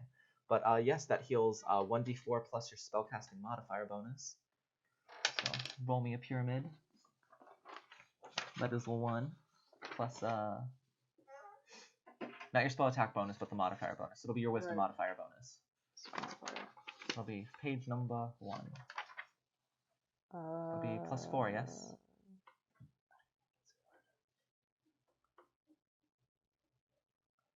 Should be right here. Okay, yeah. Wisdom modifier bonus. So 5. So 5 points of healing total. As you do your thing, it doesn't completely staunch the flow of blood, but she kind of like, as you say this word and kind of like look towards her, there's like a brief like flash of like a gasp that kind of like dies in her mouth as she like looks down like wide-eyed as you like first her like muscles and tissues begin to like knit themselves together, and then her skin, leaving only a small cut where the gash that went straight through her body once was. The blood has been stemmed to just like a couple drops kind of like coming out as she's back up to almost perfect health, and she just sort of like looks at it, kind of touches it once or twice, winces as she touches it, but still is like there's solid her there, and then just like looks up at you and is just like, as she looks up, he has like his arm outstretched with his staff in his hand, and the amethyst gems at the end are glowing, so there's like kind of like an aura of like purple around him. Love that. And then that was your So, bonus yeah. action. So for your action, I'm gonna flick a pen cap at myself for my action.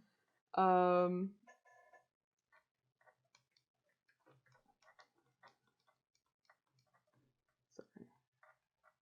you're taking notes of how cool you are in battle. No, I'm writing down that I healed cat.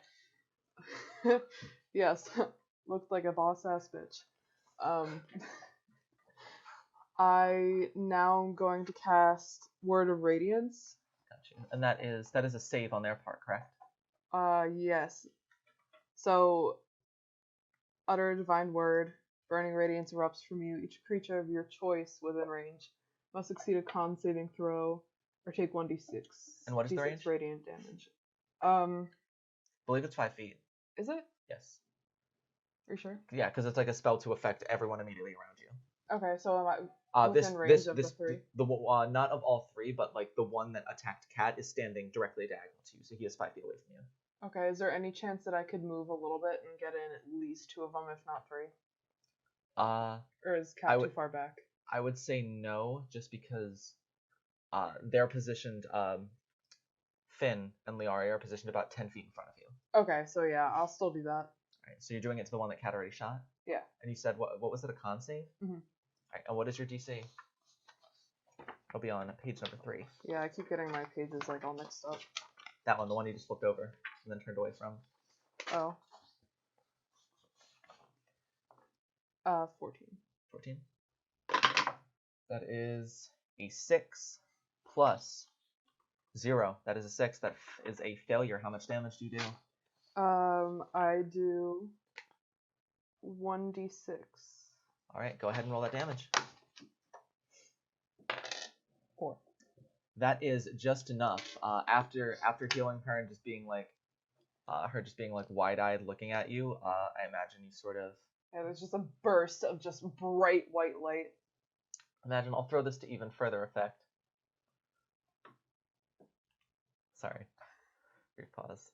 Our tech person fell asleep. But regardless, to add a lot of fun, cool things going on to this battle, you kind of, at that point, unholster the book that you have on your side, and just sort of opening it up, a light sort of just bursts from the book, heading straight to this creature, striking it in the same spot that Kat had struck it previously with her Oculus cannon. And as soon as it hits, it just sort of hits in the chest, sort of glows from inside of him before he just bursts into a radiant light, burning from the inside, and just by the time it extinguishes, like in the matter of milliseconds, there's nothing of him left. Well then. Yes. So that takes care of him. Is there anything else you would like to do with your turn? I guess just move so I'm next to Kat, kind of like making sure she's okay, supporting her like with my shoulder if she needs it. Yeah. You just hear, that was really cool. Thank you. I'm just like, yeah, sure. Alright, so top of the round, back to Finn's turn. Finn is now in melee range, so he is going to quickly throw his bow on his back, pulling out his the rapier that he keeps on his person, and he is going to strike right at the one that just hit him.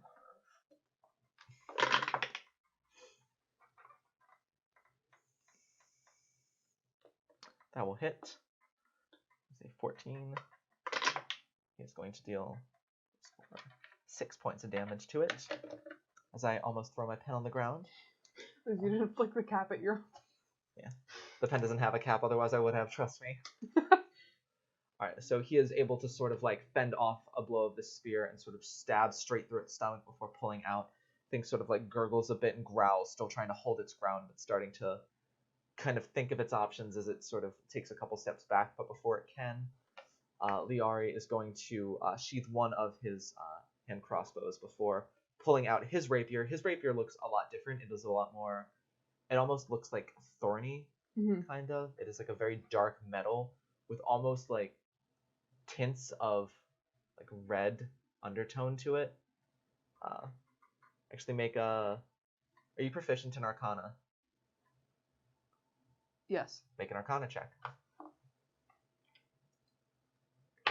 Cat will too, what the heck. 15. 14. Seems to be enchanted in some way. That seems to be like the red glow, faint glow that's coming off of it seems to be some kind of enchantment layered into his rapier. So just good information to know. But he is going to take a swing with that. That is a 15 that will hit. He will deal his damage. And that will be enough. After taking one through the stomach, Liari sort of seizes the opportunity to kind of duck directly under the spear, bringing his rapier up and stabbing straight in through the front of its scaled neck and out through the back. It goes to shriek, but can only like gurgle on itself before he just rips it out, the creature falling dead to the ground. That is going to bring us to the creature's turn.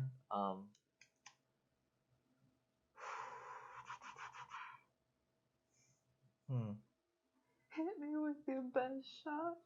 It's got a lot of options. Yeah. Well, seeing as how this mission might not be successful, he is going to heed the one in the center's wishes of trying to take out either you or Cat, and with you in front is going to rush directly towards you, though Liari will get an attack of opportunity against it. Is this one hurt at all or no? No, this one has not been touched. Liari will hit with the attack of opportunity, striking it for 10 points of damage as it runs by. So kind of hamstringing it, but it still hobbles along to you before it makes a swipe at you with its spear. That is a 17 to hit versus armor class. Yep.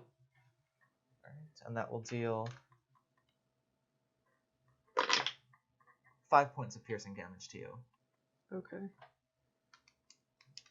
Where does it hit me? Upper thigh, upper left thigh. Oof. Just sort of strikes like right through, not going all the way through, but sinking like 3 or 4 inches into it, sort of like starting to like go like catty corner diagonally through your leg. It's almost starting to poke out the side of it. So it sort of just like snarls at you. So I'll kind of like back up a little bit, like I'm stumbling, but I'll catch myself. And kind of, what is Cat behind me? Yes. It is also not your turn yet, though. Good to keep in mind. Gotta think of what to do next, though. Yes. So it is Cat's turn now. I'll say seeing you get hurt definitely seems to piss her off in a way. She's feeling some kind of way. Yeah. She doesn't want to leave you, so actually I'm going to treat it as an improvised weapon. She is going to just straight up, using the metal barrel of her gun, to straight up swing at this thing's head with her gun. She doesn't have proficiency in improvised weapons, but who needs proficiency when you roll like that? That is 18+1. That is a 19 to hit versus armor class, which will hit. Oh my goodness. And that is going to deal 4 points of bludgeoning damage as this thing snarls at you before looking up, and before it can even its spear kind of gets stuck in you a little bit, but it rips it out, and before it can get it all the way up, you just hear thump of just like scale on steel as she hits this thing hard enough that you can see like blood kind of trickling down from the top of its head, like across its face, from where the scales were like shattered and the skin was broken, of how hard she just absolutely clocked this thing with her gun. And as she does, yes, and in a nice way to know that she's still her, and there's still some not very serious Cat in there. As she swings and hits it, all you hear is "fins off" as she swings on it. Now it is your turn. Well, I have to rate that. This thing is, oh my god, this thing is like dazed and confused, and also very hurt at this point.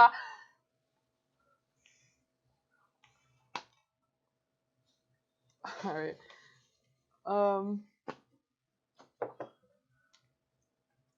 Ooh, we're gonna be extra again. So,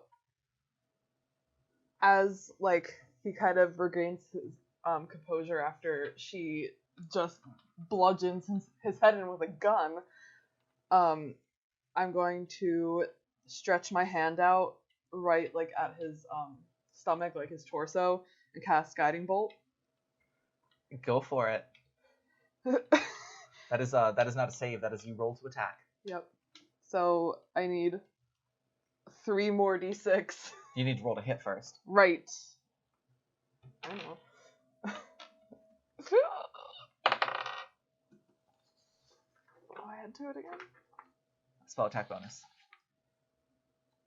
12. Just hits. Just hits. That is the armor class.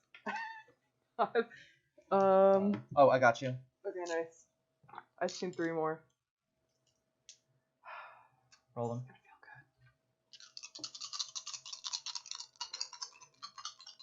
gonna feel good. 8. And then 14. 14. Yep. All right. So, how do you want to do this? Because this thing is dead, with a capital dead. So as he stumbles after being hit over the head, I kind of like not shove, but I push Cat aside a little bit and kind of like lean back on my hurt leg and just outstretch my hand and send this bolt of light just right through his midsection. And it crackles out of his midsection like this until it burns like a hole in the center of him until he just collapses, and that's it. So as you do that, the fun thing is, since you do roll 46, it is 4 different balls of light. So imagine they strike like 4 different places, just on just straight into his chest. They crackle through. You can like hear the sound of it burning. They burn the holes in, and I will say, to like add an even further spice and a bit of plot into this, before he can even fall down, they just start burning faster and faster and faster. Like his body just like deteriorating into like sort of like ashes, like white ashes that kind of like drift up and disappear as they fall into the air. And finally, when he is all gone, there is a single thing left, and that is a gold band, a gold like bangle that falls to the ground, and you just hear ting, ting, ting, ting, ting, ting. That just sort of settles on the wood there. And with 2 of them now eviscerated into thin air by you, and 1 of them laying dead on the dock, we are out of initiative, and you have survived your first battle. Way to not die. I know, that doesn't happen very often.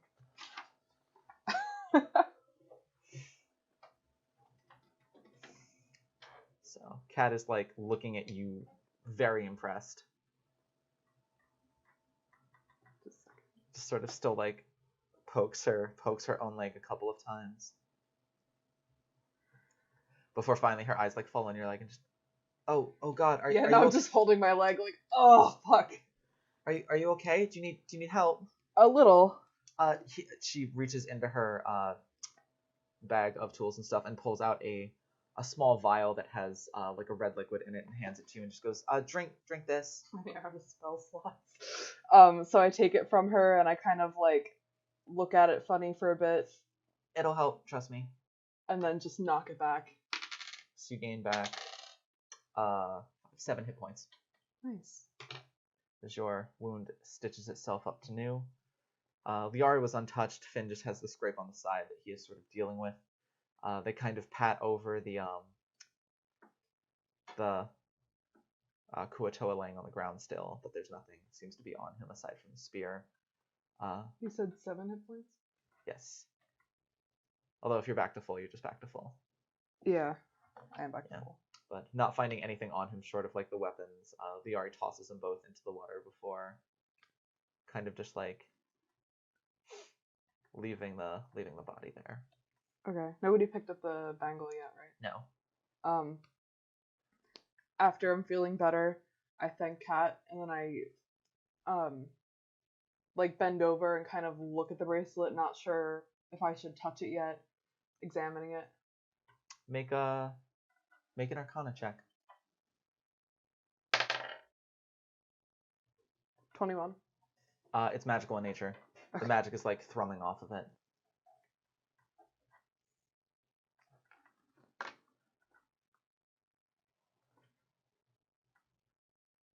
Okay. Am I able to get any idea of if it would be safe to touch, or rather, not without using a very specific spell to tell you like the type of magic and what the object does. Right. Would I be able you to just know that it was being worn previously by one of these fishmen before he was defeated. would I be able to use something like maybe take the dagger off of my hip and like put the end of the blade through the bangle and then lift it up? You certainly can. Nothing happens. Okay. And at that, Finn and Viari begin to approach you and just Finn is just taking a wild guess here, but I suppose that is the creature that you saw exiting the back of that shop. That would be it. Wow, that is certainly interesting. I suppose you were not lying at all when you described them to us. Nope. Well, Is there more of them? possibly, though for now I think that should cut a significant enough blow to kind of warn them that we're not going to tolerate the behavior that they have been displaying as of late any longer. So hopefully that will act as a warning. Right. That said, the bangle that you have there, The last one dropped it. does it seem Magical? Very. Would you mind if we took that back to the academy to have it studied to see what it does? I look at it again, kind of thinking, well, I don't really think I want to have much to do with this in case there's something strange going on with it. I'm not sure what it's enchanted with, so why not? And I kind of outstretch the dagger with it on the end of it. Alright, do you outstretch it to Finn? Do you outstretch it to Finn? Is that who just talked to me? Yes. Yeah. Before he can take it, Liari steps in front and just goes, we can't be taking unnecessary risks like that, Your Majesty, please. Was he gonna grab it with his bare hands? He does. He grabs it with his bare hands, sort of examines it. Nothing happens as he grabs it. Just goes, we'll definitely have to have this examined. We will, where will the two of you be staying? I kind of like, and look over at Kat, knowing we probably can't go back to the same place we stayed last night after we flooded it. Kat is like, you... To be determined? She just kind of sighs. You can probably find us down at the Desert Lotus. And just like, just sort of smirks. The dessert. Yes. And with that, just kind of knowingly smiles and begins to like walk off. Finn takes walks directly up to both of you and just goes, I know we were introduced, but I do not believe properly introduced. I am Prince Finn of House Stelmane. My mother is one of the councilmen that rule over Baldur's Gate. That was our house that put out the job that you just completed. So I thank you very, very much for all of the hard work you put into this. So I do believe that kind of counts out a couple coins, slips them in a small bag, is for you, and hands you a pouch that has 25 gold pieces in it. He takes it and is kind of shocked, so he doesn't really say much beyond like a nod. Grabs another one just the same and hands it to Kat. Just thank you both very much. We will remember this kindness that you did for both our house as well as our city in the future. Thank you. With that, kind of nods, kind of like awkwardly nods, like goes to like bow, sort of like almost like stepping one foot over the other when he bows, and just thanks, and then just walks off. Just like a very awkward display of like bowing. Yeah. Kat just kind of like looks at him, looks at you, and just shrugs. Yeah. Well then. Well, I mean, I guess that's one way to get paid. Oh God. So, dessert? Probably should head back there. You two turn around and begin to start walking out of the dock district. You make it to the very edge before you hear a familiar voice. So I hope that you two had just as much of an adventure this afternoon as I did. From what I've heard so far, it appears that that would be correct. As you look up and you see Amaranthine once more, kind of walking, a little bit hair like slightly disheveled, a couple of flyaways now, kind of signaling that maybe she had her fill at the scuffle that she ran off to. And walking alongside her is someone that you have not seen before. It is a rat ferox, kind of on the shorter side. sort of just like kind of like walking nonchalantly alongside of her. What was the race? Ferox. Ferox. Okay. As you approach, and with that, we will need to put this on pause for just a moment because now we will have to bring in Cass and Arwen.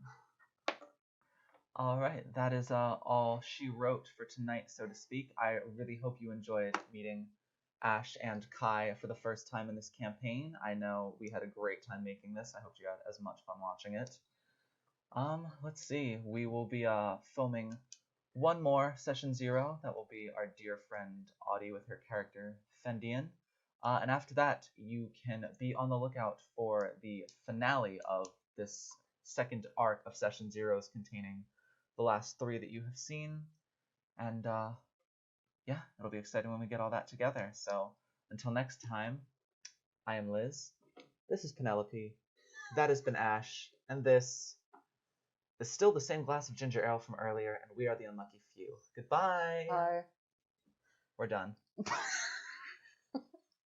If you enjoyed this video, please like, comment, and subscribe. We will be live streaming November 9th at twitch.tv/TUFDND. For more updates and content from us, check out our Facebook, Twitter, or Instagram, all at TUFDND. Links are in the description. From all of us here at The Unlucky Few, thank you for watching, and we'll see you next time. Bye. Wait, I'm not ready. I don't think Maddie's ready either.